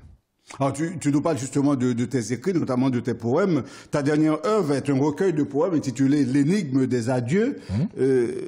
Peux-tu nous le présenter rapidement? Alors, c'est plus de 100 poèmes. Il faut que tu nous donnes envie de l'offrir. Bien sûr, c'est plus de 100 poèmes. Comme d'habitude, j'ai un éditeur qui s'appelle Éric Soré, qui est poète lui-même, à qui j'ai envoyé le texte. Éric Soré qui est sur la liste des invités futurs, des futurs invités de l'émission. Ça ne m'étonne pas. Et comme pour le premier recueil, je l'avais baptisé Actualité poétique. Et Éric l'a lu, Éric et son épouse l'ont lu. Ils m'ont dit non. Il m'a dit, il faut l'appeler les palais du chagrin. Parce que les éditeurs ont le don de toujours choisir. Le Palais du Chagrin, donc c'était le premier. Le premier, le Palais du Chagrin. C'était déjà à Sénobé Ah, bien sûr. Ah oui, ok. Bien sûr. C'est Éric qui s'occupe de mes deux recueils. Et il m'a dit non, il faut appeler ça les Palais du Chagrin, parce qu'il y a beaucoup de chagrin dans ce que vous dites, il faut appeler ça. Et puis je trouvais que c'était très communicatif en tant que titre. C'est la même chose pour le deuxième recueil. J'avais choisi un autre titre. Éric l'a lu et son épouse. Et d'autres personnes qui l'ont lu m'ont dit, non, l'énigme des adieux. Et ce d'autant plus que je venais de perdre mon frère, je venais de perdre ma mère, et puis à la sortie du livre, j'ai perdu mon cousin avec lequel j'étais élevé, et voilà. Et tout ça fait l'énigme des adieux. Et on doit rappeler que Ketty a fait un travail extraordinaire c'est lui aussi. qui a écrit dans la son préface bouquin. du livre. La préface, tout à fait. La préface du livre. Alors, ils ont fait leur métier d'éditeur. C'est-à-dire que vous leur proposez des textes, ils apportent des corrections, toujours des corrections dans le domaine de communication. Bien sûr. Et sur la couverture, déjà, il y a une très belle peinture de mon collègue, Patrick Covin, qui est mon collègue. Qui est vice-consul. Qui est vice-consul, Ouais. qui est un très bon peintre. Et la couverture du livre est déjà en soi une communication. Non seulement le titre, mais aussi la couverture. Le titre est d'Éric Soré et de son épouse, les éditeurs. Très bien. Et la peinture est de Patrick Covin. De Patrick Covin. Mais pourquoi Port-au-Prince occupe-t-il une place aussi importante dans ce recueil? Parce que Port-au-Prince, quand on est journaliste, on regarde Port-au-Prince, on dit mais ce n'est pas possible. Et on n'est pas obligé d'être journaliste pour faire ce constat. Non, mais quand on est journaliste, le travail est encore plus approfondi. Sauf que quand vous êtes sauf que quand vous êtes journaliste et vous êtes à Port-au-Prince, vous avez automatiquement un œil aiguisé. Un œil aiguisé. Par exemple, il y a un de mes poèmes où je parle d'un petit cireur de chaussures que je mets en scène dans notre chant. On chante, ça nous les chante. Mais c'est un poème que tous ceux et toutes celles qui ont lu et déjà le livre m'ont dit ce n'est pas possible. Nous, on ne fait pas. On ne fait pas attention à ça. C'est ça justement le poète. C'est l'idée. C'est-à-dire de faire découvrir des choses auxquelles les gens ne font pas attention. Alors, je te pose ma question d'une autre manière. Préfères-tu qu'on t'appelle poète, journaliste ou écrivain? Non, moi je suis journaliste. Je suis essentiellement journaliste. Mais tu n'exerces plus. Comment? Tu n'exerces plus la profession de journaliste, tandis que tu es toujours écrivain. Même si je n'exerce plus, je suis toujours journaliste. J'ai une rubrique dans un quotidien haïtien qui s'appelle Le National, où j'écris des rubriques littéraires, où je fais des portraits des héros haïtiens. Pourquoi t'attaches-tu tant à la notion de journalisme? Parce que c'est mon métier. Peut-être que écrivain, c'est quand même très noble aussi. Non, bien sûr, mais c'est le métier que j'aime. C'est le métier que j'aime. Journaliste et communicant. Alors, c'est mon métier. Si tu n'étais pas écrivain, quelle autre profession aurais-tu aimé exercer? Très belle question. J'attends une très belle réponse. Oui, je pense que j'aurais aimé être un homme politique. À quel niveau? Local, national, international? Et local d'abord. Par exemple, être maire. Moi, ça me plairait d'être maire d'une ville d'Haïti, par exemple. Qu'est-ce qui t'empêche de devenir maire d'une commune? On ne sait jamais. Je pourrais. C'est dans les plans ou bien c'est... Bien sûr, j'aimerais bien. Un jour, je vais retourner en Haïti. Et j'ai dit, même, c'est même pas maire, être membre d'un CASEC. Parce que moi, là encore, je suis journaliste, j'aime bien voir. Donc en fait, tu es pour la notion de faire son petit bonhomme de chemin. C'est-à-dire que tu commences le plus bas possible à apprendre les rudiments du métier de politique pour monter, pour grandir. Oui. Sauf que, en ce qui te concerne, tu connais déjà beaucoup de choses en politique. Tu as fréquenté les plus grands. J'ai étudié les sciences politiques. Oui, tu as fait des études de sciences politiques. En dehors de cette notion théorique, tu as quand même fréquenté beaucoup de politiciens. Tu connais des rudiments. Pourquoi voudrais-tu commencer par le plus bas? Parce que je pense que les problèmes haïtiens sont là, dans les campagnes. C'est là. Mais tu sais que la politique haïtienne, malheureusement, est décidée à Port-au-Prince. Tout est centralisé. Bien sûr. Justement, il faut se battre pour qu'il y ait une décentralisation. Mais ce n'est pas un CASEC qui pourra apporter son grain de sel pour que ça change. Moi, ce n'est pas pour apporter quelque chose, c'est pour faire mon expérience à moi du pays. Moi, je suis avant tout un journaliste, pas d'aller faire des expériences. Donc, tu estimes que tu n'as pas encore suffisamment fait l'expérience du pays avec tout ce que tu as déjà fait en Haïti? Parce que j'ai l'habitude de recevoir des membres du CASEC qui ont laissé Haïti pour venir en France lors des manifestations, des rencontres. Et je suis toujours très passionné de les entendre parler de leurs petits patelins que personne en Haïti ne sait. Moi, j'aimerais bien aller là voir. Est-ce que tu connais Haïti, Maguet? Bien sûr. Qu'est-ce que tu connais en Haïti? Je connais, par exemple, déjà mon département, la Artibonite. Heureusement. Très bien. Heureusement. Et puis, je fais le tour du pays. Quand on était jeunes et militants fougueux, on est allé dans le sud. On est allé de Léogagne jusqu'à Port-Salut, et puis on est allé dans le nord. Oui, je connais un peu le pays. Je n'ai pas dit que je le connais bien. Quelle est ta fréquence de voyage en Haïti? Est-ce que tu y vas souvent? Oui, chaque année. Chaque année. 2 fois par an. Ça dépend. Est-ce que le monde sanitaire actuel est propice aux journalistes pour écrire? Avec le Covid, tu veux dire? Est-ce que le Covid permet de trouver des sujets d'écriture? Bien sûr. Moi, j'ai écrit déjà 5 articles sur le Covid. Et qu'est-ce que tu en as écrit? Qu'est-ce que tu as dit dans ces articles? Si c'est pas, ça peut pas être indiscret de toute façon. Non, ce sont des articles publiés. Ce sont des articles qui sont publiés sur ma page Facebook. Et je pense que le Covid nous fait passer d'un monde à un autre. Lequel est le meilleur? Celui d'avant ou celui qui est celui d'avant. Celui d'avant. Ah oui, c'est sûr. Par exemple, là, on ne peut faire aucune manifestation culturelle. Par exemple, au consulat, on ne peut pas.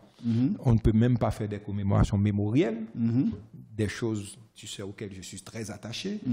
Et je pense que s'il y a quelque chose dont je peux être fier pendant mon passage dans la diplomatie haïtienne, c'était de contribuer à prendre conscience que nos ancêtres existent et que nous devrions organiser des manifestations mémorielles en leur faveur. Ça, j'en suis très fier de ça. Alors, je n'avais pas parlé volontairement, tu en as parlé, tu me fais la possibilité, tu me donnes la possibilité d'en parler. Tu es diplomate. Tu fais partie du monde diplomatique haïtien. Voilà. Je n'ai pas le statut de diplomate. Je suis un employé. Un employé de l'ambassade. J'étais un employé de l'ambassade. Maintenant, et je suis un employé du consulat. Ok, ça fait longtemps? Oui, je suis arrivé à l'ambassade en 2007. J'ai laissé l'ambassade en 2014. 7 ans après? 7 ans après. Actuellement, je suis au consulat. Est-ce que je peux savoir de quoi tu t'occupes au consulat? Tu es toujours dans le monde de la communication? Au consulat, je m'occupe essentiellement de la communication du consulat. Et je m'occupe aussi des fêtes mémorielles. Et par exemple, cette année, on va essayer de voir si on peut rendre hommage à Alexandre Dumas, par exemple. Très bien. Donc, vous avez compris, nous avons un monument avec nous, un monument qui fait un peu de tout, qui a en fait une multiple casquette. Il fait énormément de choses. Et c'est important de discuter avec ce genre de personnage de la communauté parce que justement, c'est transparence. Et transparence ne veut pas non plus gêner les gens. Et c'est pour ça qu'il y a des questions que je ne te poserai pas. Parce que une fois que tu dis que tu travailles au consulat, il y a plein de questions qui pourraient surgir. Mais l'émission n'est pas pour parler du consulat, évidemment. Mais moi, j'ai envie de te poser une question quand même. Quand tu veux vendre la destination Haïti aux étrangers, est-ce que tu parles en tant qu'employé du consulat, en tant qu'écrivain, journaliste, ou bien en tant que le citoyen haïtien Maguedelva? Et comment vends-tu la destination haïtienne aux gens? Très belle question. Avant Pradel, 98% des gens qui étaient dans la diplomatie haïtienne étaient des écrivains, des journalistes, des avocats, des gens professionnels déjà établis. Des gens lettrés. Des gens lettrés. Pourquoi? Pour une raison très simple. Tu dis avant. Oui, c'est pas le cas aujourd'hui. Non, c'est pas le cas aujourd'hui. Aujourd'hui, il y a de tout. Il y a des gens lettrés, il y a de tout. Or, tandis que dans le temps, dans les années 1900, même avant de l'indépendance en Haïti. Donc, c'était une certaine élite qui était dans les consulats et ambassades. Ce qui fait que, par exemple, quelqu'un comme Massillon Kouakou était ambassadeur d'Haïti. OK. Massillon Kouakou, c'est lui qui avait inventé pour la première fois la soupe du 1er janvier. Offrir à tous les membres de la diplomatie qui étaient en poste à Paris de la soupe 1er janvier. Ah oui, donc. Ça dit que nous faisons. Non, quand tu dis inventer, il faut faire attention. L'invention de la soupe, c'est Madame Jean-Jacques Dessalines. Non, je parle au niveau des missions diplomatiques. Au niveau des missions diplomatiques. Oui, c'est-à-dire que si vous voyez une mission diplomatique, qui ce soit au Canada, qui organise quelque chose autour de la soupe, c'était dans la tradition. Grâce à Massillon Kouakou. Et puis, nous avons perdu au fil des années ces traditions. Et apparemment, des gens qui connaissent bien l'histoire. Cette année, ça a repris avec des gens qui connaissent bien l'histoire, Mhm. comme c'est le cas de Madame la consul générale, Madame Redouin, ont repris ce genre de choses. C'est une très bonne chose. Ce sont des choses qui existaient déjà. Très bien. Voilà. Vous connaissez, ça fait un plaisir qu'on monde dans transparence. Bon, ça a toujours fait un plaisir que tout invité, mais ça fait un plaisir que des invités dans transparence parce que ça permet de nous parler de série de bagailles que nous avons commencé perdu et nous commençons à rappeler nous, mais effectivement, ça a existé. Pour que ça nous pas continuer avec elle, ça a existé. Parce que le symbolisme de la soupe et du 1er janvier, parce que ça a plusieurs noms. Certains disent soupe du 1er janvier, d'autres disent soupe de l'indépendance. Tout à fait. Soupe de la liberté, effectivement. Voilà. C'est parce que les différents historiens inventent, chacun a son qualificatif pour s'exprimer comme ça. 2021, le consulat d'Haïti va renouer avec ça. A décidé de renouer avec ça. C'est pas pour donner manger à nos compatriotes. C'est tout simplement pour leur rappeler que Haïti a une histoire, que Haïti a un passé, et si nous voulons travailler pour le développement du pays, il faut que nous soyons... Que nous ravivons la flamme de ce passé. Aucun pays ne peut se développer sans connaître son histoire. Mais tu n'as pas répondu à ma question. Oui. Qui vend Haïti par étranger? Alors, et qui est-ce qui vend? Est-ce que c'est Maguette Delval le citoyen, Maguette Delval le journaliste, ou Maguette Delval l'employé de non. À l'ambassade, dans les missions diplomatiques, il y a des gens très bien formés, très bien qualifiés pour faire ça au niveau de l'UNESCO. Oui, mais tu es responsable de communication. Voilà, moi, ça fait partie de tes prérogatives. Voilà, moi, je parle pour le consulat. Pour le consulat, d'abord, nous nous occupons d'abord de nos compatriotes dans la communauté, parce que le consulat, ce sont les administrations de la République d'Haïti en France. Voilà. C'est d'abord ça. Qui subissent beaucoup de critiques parce que ça ne fonctionne pas toujours aussi bien qu'on aimerait. Bon. Mais nous travaillons. Ça sera une autre émission. Déjà, il y a beaucoup d'améliorations. Il va encore avoir beaucoup d'améliorations. Et ce n'est pas toujours facile. Je le reconnais volontiers. Mais nous sommes conscients, nous travaillons. Très bien. Et vendre Haïti, il y a deux façons qu'on peut vendre Haïti. D'abord, parler de son histoire et parler de ses sites historiques qui sont très beaux. Par exemple, regardez. J'ai l'habitude de dire que Haïti n'a pas de problème de tourisme. Mon pays n'a pas de problème de tourisme, potentiellement. Un pays qui a plus de 2 millions de ses ressortissants à l'extérieur de ses frontières, ce pays ne peut pas avoir de problème de tourisme. C'est le cas d'Haïti. Nous avons des problèmes pour les attirer. Voilà, à condition qu'on les incite à venir. Nous avons des problèmes pour les attirer, qui viennent dans leur pays. Et malgré ça, ils y vont. Hier, j'étais à l'aéroport, mais j'ai vu mes compatriotes qui s'empressaient, qui retournent chez eux. Vous vous imaginez si toutes les conditions étaient remplies? Justement, mais tous les Haïtiens allaient ça me pousse à te poser cette question. Tous les Haïtiens allaient passer leur 1er janvier en Haïti. Alors, j'ai envie de te poser cette question. C'est ce que j'appelle, c'est pour cela que j'emploie le mot potentiellement. Mais potentiellement, Haïti n'a pas de problème de tourisme. Mais arrives-tu à faire cette promotion d'Haïti, à bien vendre Haïti avec ce climat d'insécurité qui existe depuis des mois dans ce pays, pour ne pas dire des années? Non seulement c'est difficile, mais les réseaux sociaux empêchent parfois toute promotion culturelle, que ce soit historique, culturelle, littérature.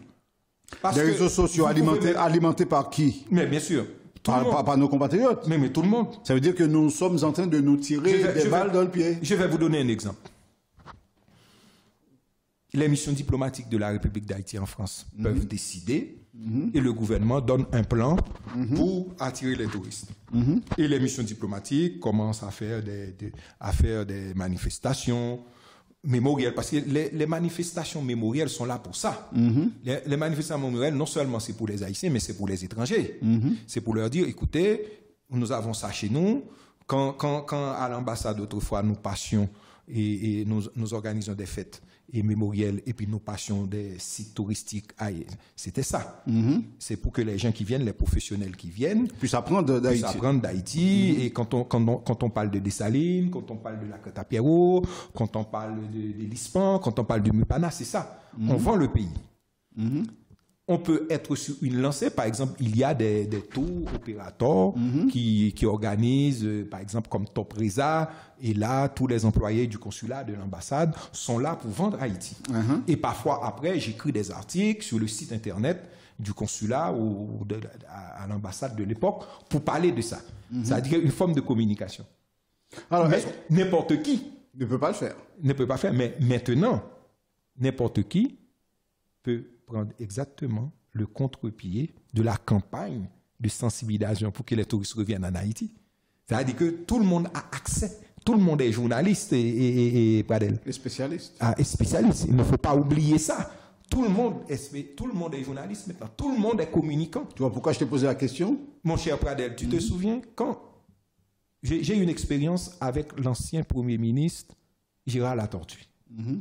Quand Gérard Latortue est venu ici en voyage officiel, je n'étais pas encore à l'ambassade.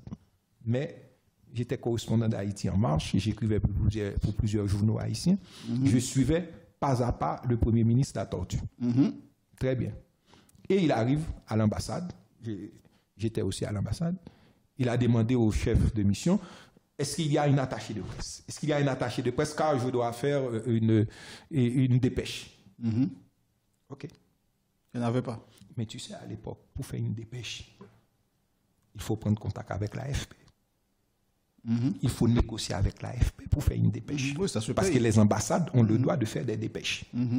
Et là, pendant 1 heure de temps, on cherchait, puisque on cherchait en vain. On cherchait en vain pour faire une dépêche de l'AFP. On négociait, ça prend 2 heures. Maintenant, on n'en a plus besoin. Chacun peut faire sa dépêche. Chacun peut écrire son article. Chacun peut faire son communiqué. On n'en a pas besoin. Par exemple, avant, quand un chef d'État haïtien vient à Paris, il nous faut 2 semaines pour dire à la communauté, le président va vous en. Maintenant, la dernière fois, quand le président Jovenel Moïse est venu à Paris, tout simplement, on a enregistré le président et le président lui-même a fait la communication. En 24 heures, la salle était remplie.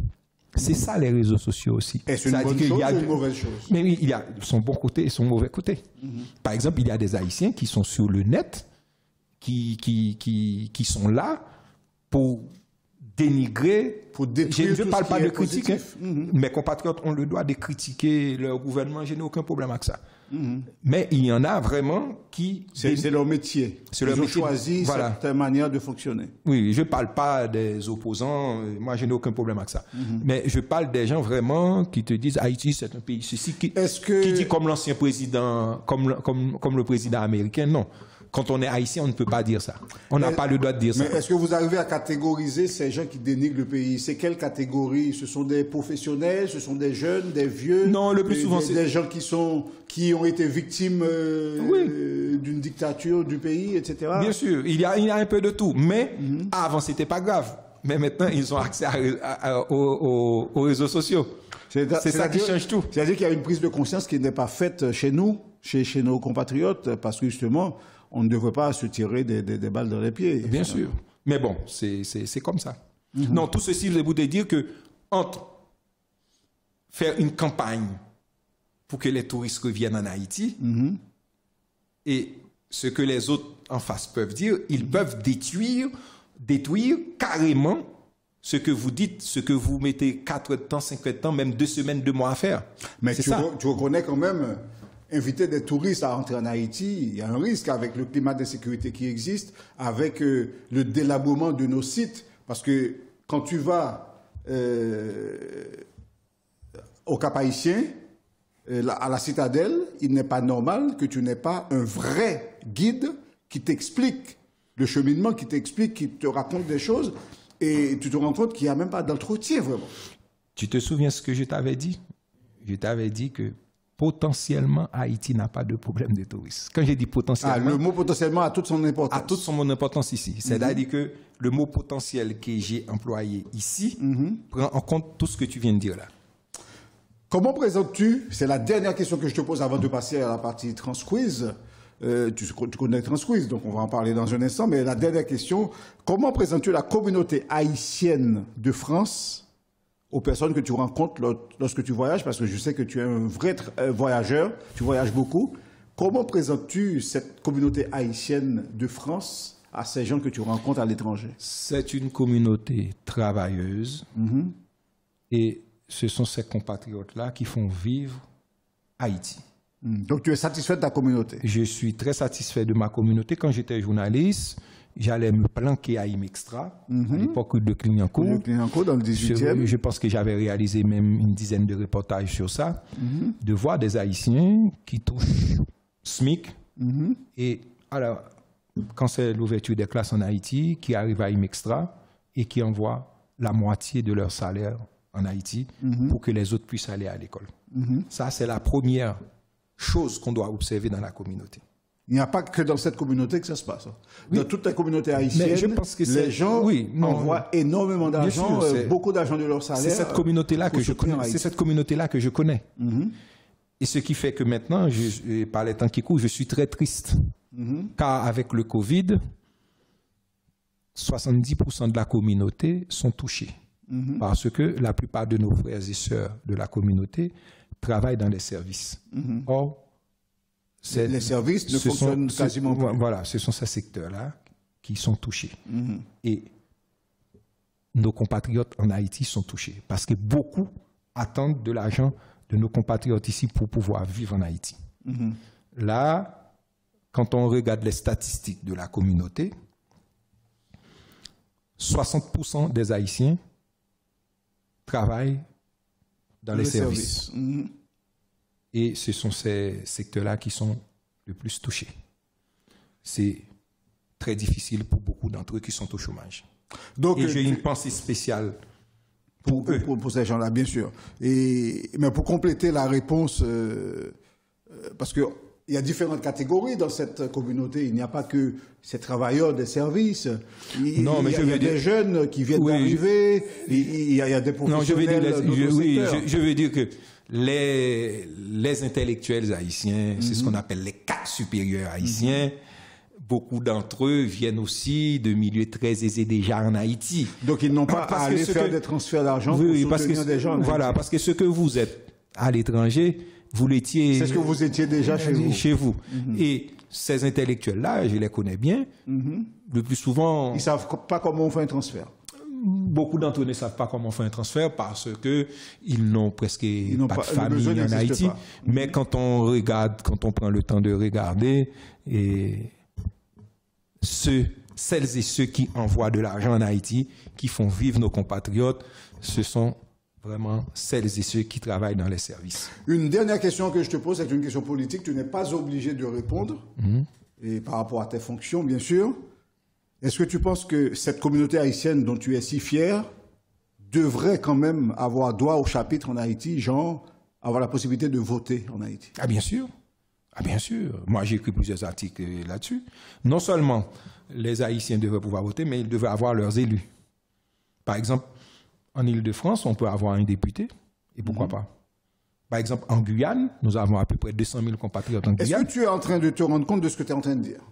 Bien sûr. Avoir un invité en Île-de-France, avoir un invité en Guyane. Non, avoir un député. Non, j'ai dit que par exemple.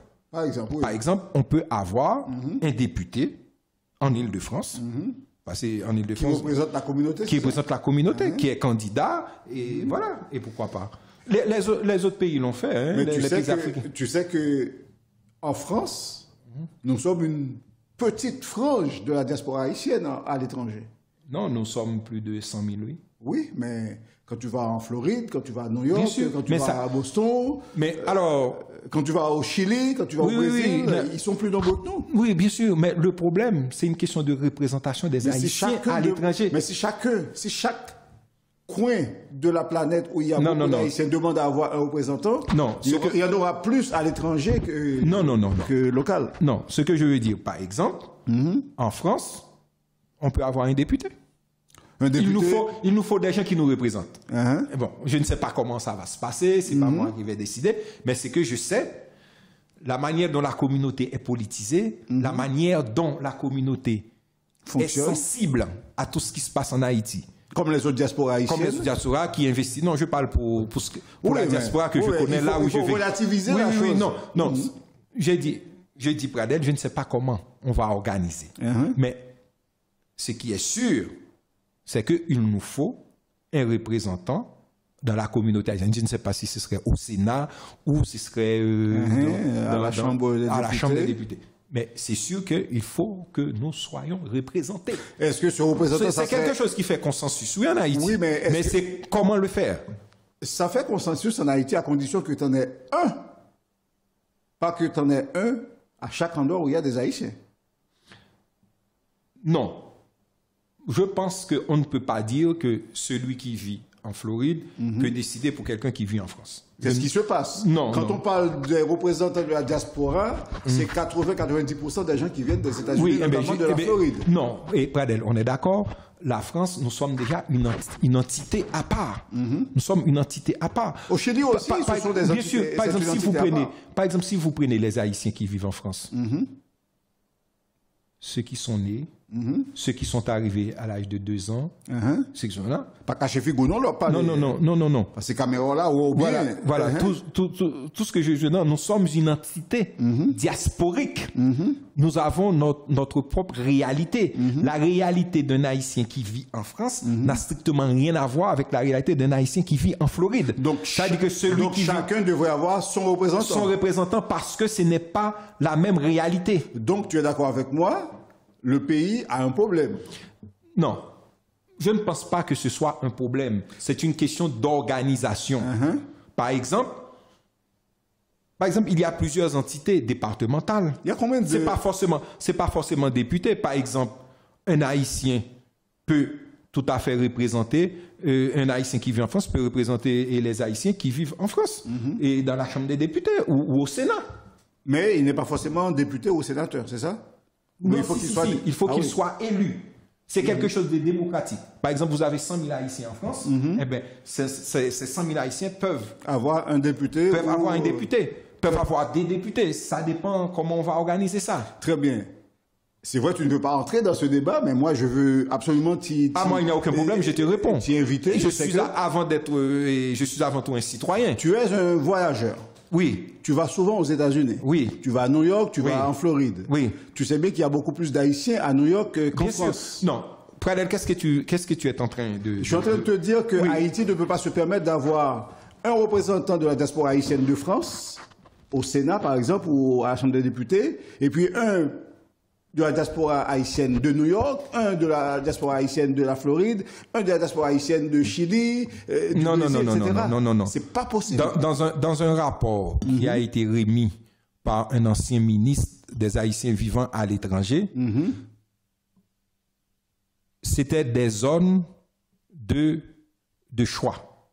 Par exemple, on peut avoir un député pour les États-Unis.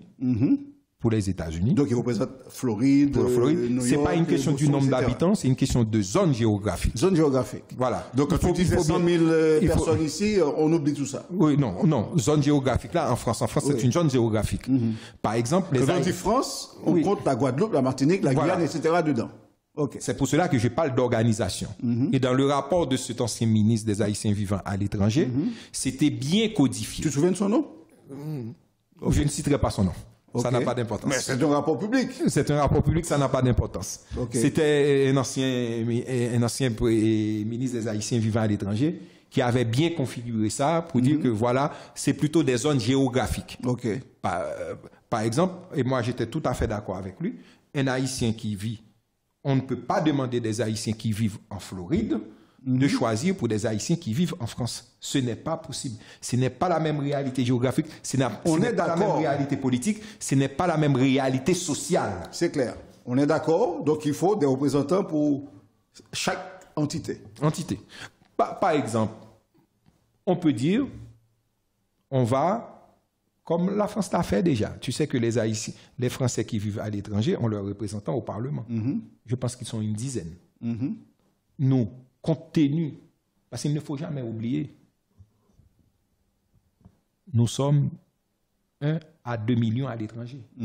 C'est beaucoup. C'est beaucoup, c'est clair. Bon. Eh bien, les autorités haïtiennes peuvent faire le choix de dire que nous allons augmenter le nombre de sièges du Sénat de 7 à 10. Juste pour tenir compte, juste pour tenir compte de ce que nous apportons à Haïti. Parce que nous apportons beaucoup de choses à Haïti. Comme je te l'ai dit, et je suis à un poste d'observateur. Nos compatriotes qui vivent en France apportent beaucoup de choses. C'est eux qui font vivre leur famille en Haïti. Ils travaillent dur pour leur envoyer de l'argent. Ils peuvent avoir leur mot à dire dans la vie politique du pays. Donc ça, en Haïti, tous les partis politiques haïtiens sont d'accord là-dessus. Comment le faire? C'est ça. Donc tu es d'accord pour que... Enfin, tu es d'accord que c'est le bon moment d'en parler puisqu'on parle d'une nouvelle constitution. Voilà. Donc c'est le moment justement d'entrer ce genre de choses. Bien sûr. Mais est-ce qu'il y a des gens qui font ces propositions en ce moment? Oui. Dans la nouvelle... Non, il y a un débat en Haïti autour de ça. Et ce débat a toujours existé. Ce débat a toujours existé. Mais c'est ça qui fait peur. C'est ça. Ce débat a toujours existé. C'est ça qui fait peur. Si ce débat a toujours existé, rien n'a jamais été fait. Bien sûr. Mais c'est pour cela que je dis c'est une question d'organisation. Mais ce qui est sûr, nous ne pourrons pas continuer à ignorer la diaspora haïtienne qui apporte tant de choses à Haïti. Par exemple, Pradel, si vous prenez la littérature, est-ce que tu sais que nous avons autant d'écrivains haïtiens qui vivent à l'étranger qu'à l'intérieur du pays? Oui, bien sûr. Par exemple, si vous prenez des grands écrivains comme Jean-Claude Charles, c'est un élément de la diaspora haïtienne en France. C'est clair. Si vous prenez, par exemple, des grands écrivains comme la dame là, mais c'est des écrivains haïtiens. Lyons, entre autres. Lyons vit en Haïti encore. Yannick Lyons vit encore en Haïti. Mais nous avons beaucoup d'écrivains haïtiens. Éric Soré vit en France, c'est un écrivain haïtien. Vous avez pas mal d'écrivains haïtiens qui vivent ici. Et c'est eux qui font parler d'Haïti. C'est eux qui portent la littérature haïtienne, qui donnent à Haïti, à Philippe d'Alembert. Mon ami Philippe d'Alembert vit ici. Mais c'est un potomitan de la culture haïtienne, ce qu'on appelle de la poésie haïtienne. À l'époque, on avait le grand Métellus. Tous ces gens-là vivent ici. C'est-à-dire que nous ne pourrons pas... Dans tous les domaines, la diaspora haïtienne est présente. Aux États-Unis, nous avons des grands écrivains haïtiens qui sont installés là. Nous avons Gary Klein au Canada même. Bon, voyez-vous, ce sont des réalités. Nous avons des journalistes haïtiens qui travaillent ici, qui font parler de leur pays. Pradel qui vit ici, qui anime, ça va faire plus de 30 ans depuis que tu passes à la radio, à la télévision. Mais tu es un haïtien, tu vis ici. Et pourquoi tu n'as pas le droit de dire ce que tu penses de la vie politique en choisissant quelqu'un? Pourquoi Pradel ne peut pas être candidat pour député dans le 10e département? Nous marquons la dernière pause de cette émission avant de passer à Transquiz. Vous avez compris, c'est la passion, encore une fois, la passion dans cette émission, évidemment. Nous revenons dans un instant. Ne bougez surtout pas, vous êtes dans Transparence. Ladies and gentlemen, changez votre perception de la culture haïtienne. Lisez Boyo Magazine. Chaque trimestre, Boyo Magazine vous apporte toutes les passions, couleurs et émotions qui caractérisent la riche culture haïtienne. Des sites, villes et communes à découvrir. Musique, mode, peinture, beauté, poésie et toutes les valeurs traditionnelles d'Haïti constituent le contenu périodique de Boyo Magazine. Contact WhatsApp 06 01 86 45 50. Boyo Magazine, la voix de la culture haïtienne chaque trimestre. Oui, Meli papa. Gi moun qui pas de quoi dans caravane nan. Gi l'autre même, yo te gen doute de caravane nan, est-ce qu'il t'a capable bay lumière 24/24 vrai? Konya, pas fin dim ke tri te ka bay courant ni pour faire me songer nem.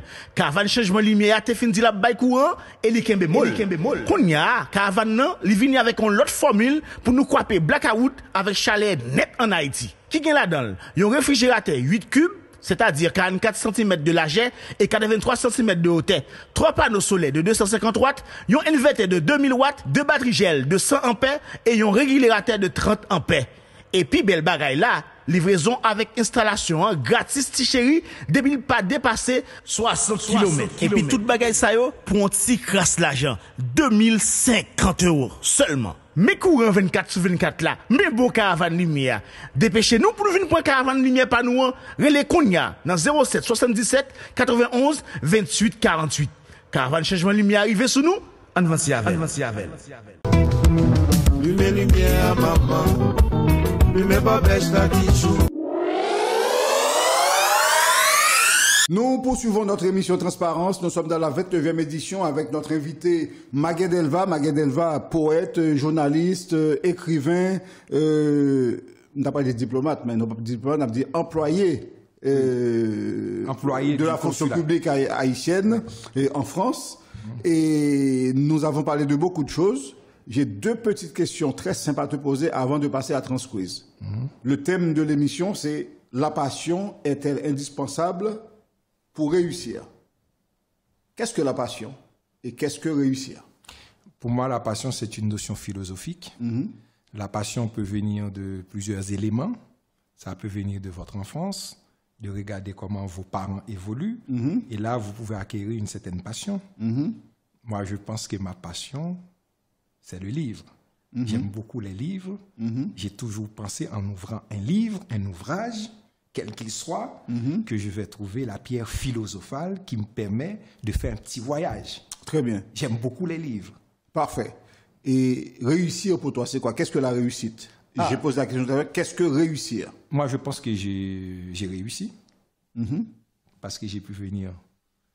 Parce que quand on est haïtien, venir en France, faire des études, les réussir, travailler, avoir une famille, j'ai réussi. Ce n'est pas le cas de beaucoup de mes compatriotes. Est-ce que ça voudrait dire si tu retournes vivre en Haïti, c'est un échec? Non, pas du tout. Pas du tout. Ma réussite va me poursuivre en Haïti. Il y a aucun... Alors, c'est pour cela que tu avais bien choisi passion et réussir. C'est deux thèmes concomitants. Tout à fait.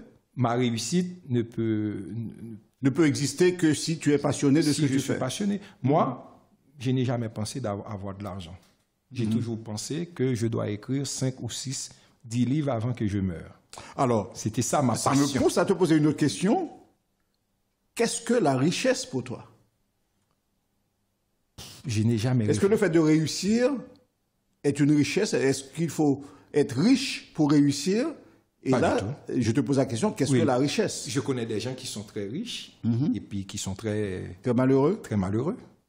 Moi, je suis un homme... Très riche financièrement. Oui, financièrement. Moi, je suis un homme heureux. J'ai l'habitude de dire, il y a un seul paramètre qui m'empêche d'être pleinement heureux.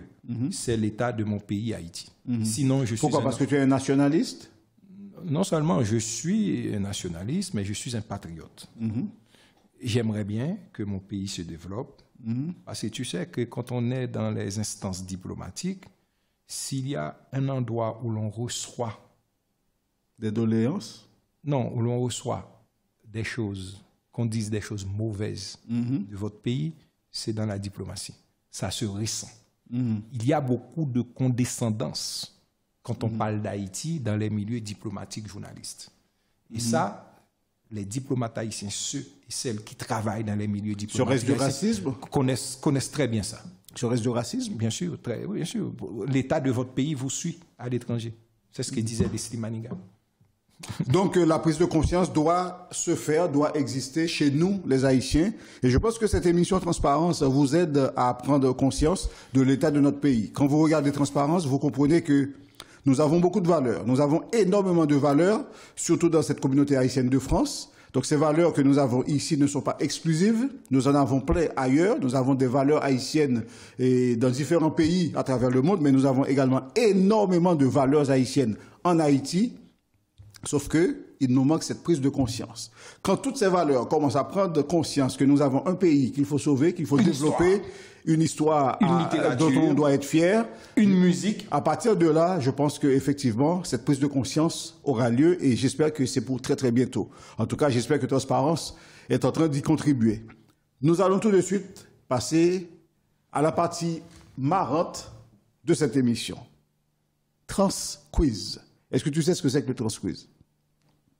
Des questions que je dois répondre encore? Oui, je te pose 3 questions qui n'ont pas forcément, je dis même pas forcément, je sais que tu es un homme de lettres, tu connais la valeur des mots. Ce sont des questions qui n'ont pas forcément un lien avec notre sujet. D'accord, très bien. Ça ne veut pas dire que ce sont des questions qui sont étrangères à notre sujet. Ça peut l'être, ça peut ne pas l'être. D'accord. OK.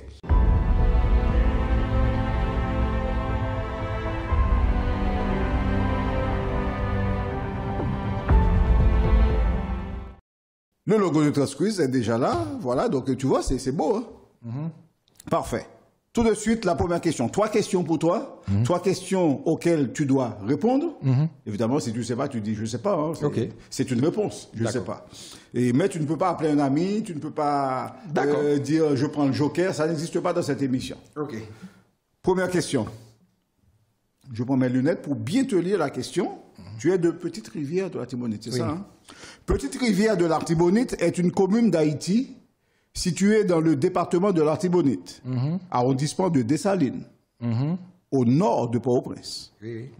Outre le fait que la Petite Rivière de l'Artibonite soit l'une des villes les plus importantes dans l'histoire de la Révolution haïtienne, quel point commun la Petite Rivière de l'Artibonite a-t-elle avec la ville du Cap-Haïtien?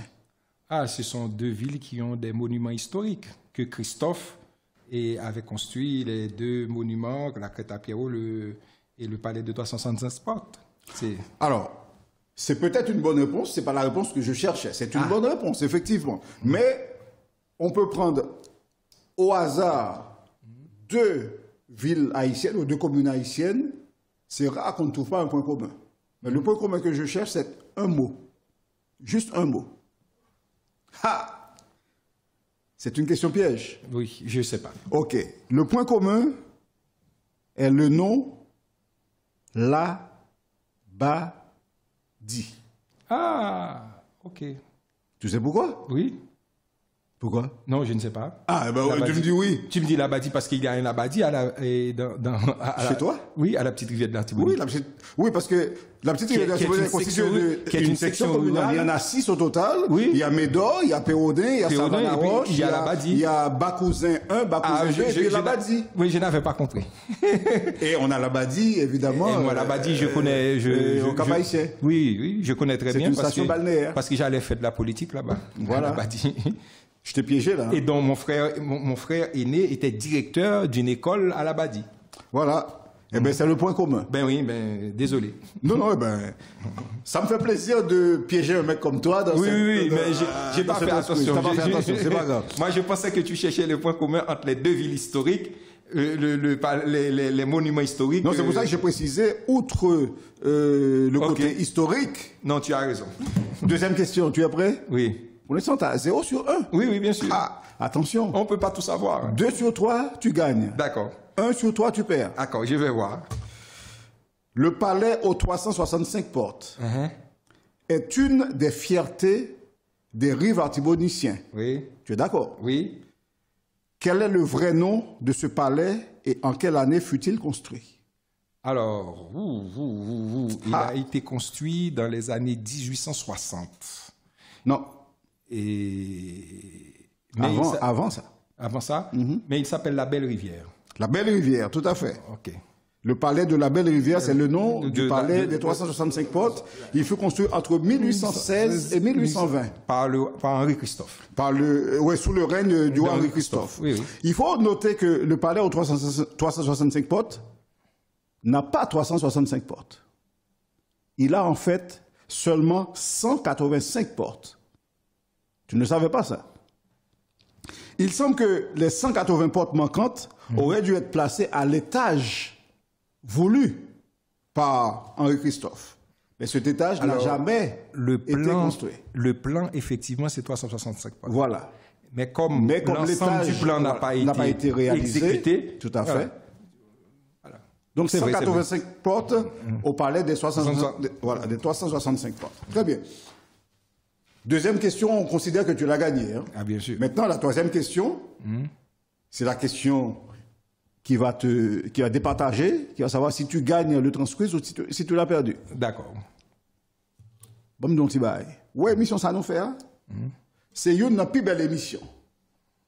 Mais, c'est une émission piège pour vous. Oui. Parce que, pourquoi j'aime beaucoup de monde qui perd du Transquiz là. Ah, mais c'est pas grave, pas de problème. Non, nous avons ça privé sur perdre. Oui, c'est pas grave. Bon, OK. Troisième et dernière question du Transquiz. Haïti entra vraiment dans l'ère démocratique en 1990 avec l'élection de Jean-Bertrand Aristide. À quel pourcentage Jean-Bertrand Aristide gagna-t-il ces élections? 65% de voix. Non, bon, faut des propositions. Ou trop pressé. 63,48%, 65,48% ou bien 67,48% des voix. Aristide l'avait gagné avec avec 65% de voix. Non. C'est 67,48% des voix. Alors, moi, ma réponse, c'est qu'il avait gagné les élections entre 65 à 70% de voix. Voilà. C'est ça. Entre 65 et 70%, 70% de voix. mais le pourcentage exact c'est finalement retenu, 67,48%. C'est ça. Voilà. Ça, je connais parce que j'étais acteur. Tu étais acteur. Tout à l'heure, tu étais sur le terrain. Oui, j'étais sur le terrain. Alors, petites informations complémentaires. La première consultation électorale, novembre 1987, de l'ère démocratique en Haïti, a avorté à la suite de massacre. Du massacre. Jean-Bertrand Aristide, démocratiquement élu les 16 décembre 1990, premier tour, et 20 janvier 1991, second tour, a gagné avec un score de 67,48%. Et est-ce que, je parle un petit peu de Jean-Bertrand Aristide. Jean-Bertrand Aristide est né le 15 juillet 1953. Tu sais où il est né? Ah, je crois que c'est à Port-Salut. Port-Salut, tout à fait. Enfin, à Arniquet, plus précisément, près de Port-Salut. Oui, mais en général, là, fait un petit côté qui n'est pas très connu, ou bien une grande ville là. Son acte de naissance, c'est Port-Salut. Hein. C'est Port-Salut? Oui, c'est normal. Oui. Moi-même, moi, fait la Féronée, je marqué, je fait les organes. OK. Voilà, donc, on comprend. Et Mac Bazin est arrivé en deuxième position quand même dans ces élections face à Aristide, et il a eu 14,22%. Et Marc-Louis Bazin est né le 6 mars 1932, où ça? À Saint-Marc. À Saint-Marc. Oui. Il est décédé le 16 juin 2010 à Port-au-Prince. Cet homme est un homme d'État haïtien, il faut le dire, chef de parti politique, ancien haut fonctionnaire de l'ONU. Mais il faut dire aussi pour celles et ceux qui nous suivent, qui nous regardent. Et Marc Bazin, c'était aussi l'amant de Brigitte Bardot. L'amant de Brigitte Bardot. Ah oui. Et Brigitte Bardot l'a dit dans ses mémoires. Alors, un truc que tu ne sais peut-être pas, Marc Bazin est le grand frère de musiciens très connus. Forfan Tibot. Ah oui, c'est vrai. De Tabou Combo. C'est vrai. Voilà. Et oui, cette courte période démocratique sera brutalement arrêtée par le coup d'État sanglant du 30 septembre 1991 du général Raoul Cédras. Et c'est là que j'ai été rencontré pour la première fois. Effectivement, tout à fait. Ah ouais, tu t'en souviens? Oui, wow. C'est là qu'on s'est rencontrés pour la première fois. Voilà, nous arrivons maintenant au terme de cette émission, mais il y a une toute dernière partie qui s'appelle les conseils de lecture.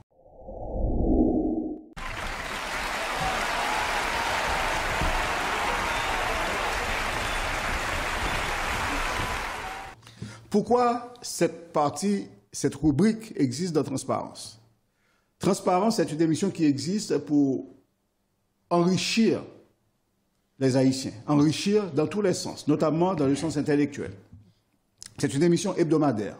C'est-à-dire, une fois qu'on a regardé Transparence, aujourd'hui, bon, on a une rediffusion, certes, dans 2 jours, mais on va attendre une semaine avant de retrouver Transparence. Pendant cette semaine, on a envie que les gens s'enrichissent. Donc, on leur propose de faire quelque chose de noble, d'intéressant. Et la chose la plus noble pour notre invité, Maguette Delva, c'est la lecture. Donc, j'espère que tu as des conseils de lecture pour nos téléspectateurs. C'est ce que je te demande de faire maintenant. Quels sont les conseils de lecture que tu peux proposer aux gens? Tu m'as dit que tu avais des bouquets à leur proposer. Donc, qu'est-ce que tu as comme bouquet à proposer à nos téléspectateurs et téléspectatrices? Alors, c'est des livres que j'ai lus, que j'ai écrit des articles dessus. Ok. Ce ne sont pas forcément tels livres à toi que tu as écrits, mais tu proposes des livres que tu as lus. Oui. Okay. Par exemple, j'ai lu le dernier livre, qui est en 2 tomes. Qui t'a dit quoi, en fait? Oui, en 2 tomes de mon ami et de mon ami frère, et Fleury Kens. Et c'est un bilan du pouvoir. Fleury Kens, c'est Vienner. C'est Fleury Kens, qui est un journaliste et professeur également en Haïti. Voilà. Et il a écrit 2 tomes sur la présidence de Jovenel Moïse et sur la présidence de Matéli. Une très bonne radiographie. Comment s'appelle le livre? Tu ne sais plus. Oui, je me rappelle plus le livre. Ok, en tout cas, on tape Florimond Kearns. Florimond Kearns, vous trouvez le nom de son bouquin. De Matéli à Jovenel Moïse. Voilà, les deux tomes. Très bien. Mais il y a une préface dans ces deux tomes, une préface de Jacques Nézy, qui n'est pas un ami à moi. Mais c'est une très bonne préface. Mais tu le cites quand même. Voilà, c'est une très bonne préface et qui dit bien ce que le livre, c'est que les deux tomes contiennent. Très bien. Et après, il y a un recueil de poèmes de Éric Soré qui s'appelle SMS, qui est très, très important parce que Éric Soré, c'est quelqu'un qui fait une poésie très, comment je veux dire, très romantique. SMS. Voilà, ça, c'est un bon recueil de poèmes. Si on veut passer la fin d'année, on peut recommander ce recueil. Le début d'année, puisqu'on est en janvier, là. Donc, alors, Éric Soré, c'est SMS aux blanches, aux noirs et aux mulâtresses. Voilà, ça, c'est toujours Éric Soré qui a le don de trouver des titres excellents. Excellents et c'est un très bon et beau voyage à travers ces poèmes. Très bien. Le bouquin de Kearns, Florimond, c'est Haïti de Michel Matéli à Jovenel Moïse. C'est ce que je disais. Très bien. Et tu n'avais pas un troisième bouquin que tu voulais nous proposer? Bien sûr. Alors, le troisième bouquin, c'est plutôt de la diplomatie. Les secrets de la valise diplomatique. Pourquoi j'ai choisi ce livre? Parce que quand je faisais des études de sciences politiques et des relations internationales, et singulièrement de la diplomatie, on nous a parlé beaucoup de valise diplomatique, mais je n'avais rien compris. Et je suis tombé tout à fait par hasard sur ce livre. Sur ces secrets. Et là, j'ai tout compris. Alors, qu'est-ce qu'il y a dans ces valises diplomatiques? Est-ce que ce sont des secrets vraiment?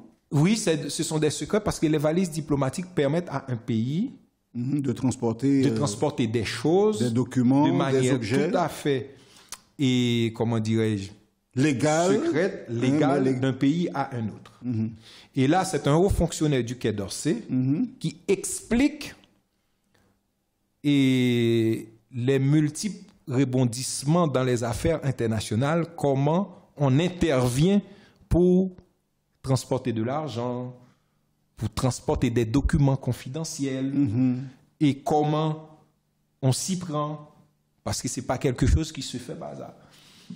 Donc, mais je peux vous dire, quand un professeur vous raconte ça en diplomatie, c'est complètement abstrait. Là, on comprend tout. Alors, ça veut dire qu'il n'y a plus de secret.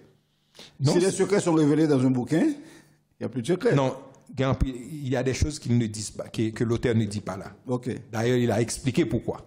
Mais il nous donne une idée précise du point de vue théorique à quoi servent les secrets de la valise diplomatique. C'est ça qui est important. C'est comme les bouquins que certains vénérables écrivent sur la franc-maçonnerie, par exemple, mais ils ne révèlent pas leurs secrets. Mais ils donnent des explications comment fonctionnent certains rituels, etc. Il n'y a pas de secret dans la franc-maçonnerie. Il n'y a pas de secret dans la franc-maçonnerie? Non. Le secret est dans le cœur de chaque franc-maçon. Ok. Est-ce que tu comprends ce que j'ai dit là? Je comprends très très bien ce que tu veux dire. Voilà, il est temps de dire au revoir à nos téléspectateurs, mais j'ai envie de te donner un mot de la fin, puisqu'on est encore au mois de janvier. Je pense que tu as peut-être des vœux à formuler. Pourquoi ne pas te donner cette possibilité comme mot de la fin? Voilà, je formule des vœux de santé, de bonheur, de la réussite à mes compatriotes haïtiens dans la communauté. Et surtout, j'aimerais qu'ils fassent des progrès en 2021. Et surtout, qu'ils échappent au Covid-19 qui a emporté beaucoup de nos compatriotes ici. Et j'ai une pensée spéciale à celles et ceux qui sont partis. Merci beaucoup. Notre invité s'appelait Maguet Delva, enfin il s'appelle toujours Maguet Delva. Il était avec nous pendant un bon moment, presque 2 heures, nous avons passé ensemble. Je vous rappelle le thème de cette émission, de cette semaine. La passion est-elle indispensable pour réussir? Je pense que vous avez compris de quoi on a voulu parler, on a voulu discuter. J'espère que vous avez passé un très très bon moment en notre compagnie. Vous qui avez une passion, continuez à travailler sur cette passion, c'est une manière intéressante de s'enrichir, de réussir dans la vie, et je vous invite à continuer à travailler sur cette passion, puisque c'est ce qui vous permet d'exister. Merci d'avoir été à l'écoute et au regard de Transparence pour ce soir. Je vous donne rendez-vous très très bientôt pour une nouvelle édition. À très très bientôt. Merci encore, c'était Pradel Saint-Fleur avec vous. Bye bye.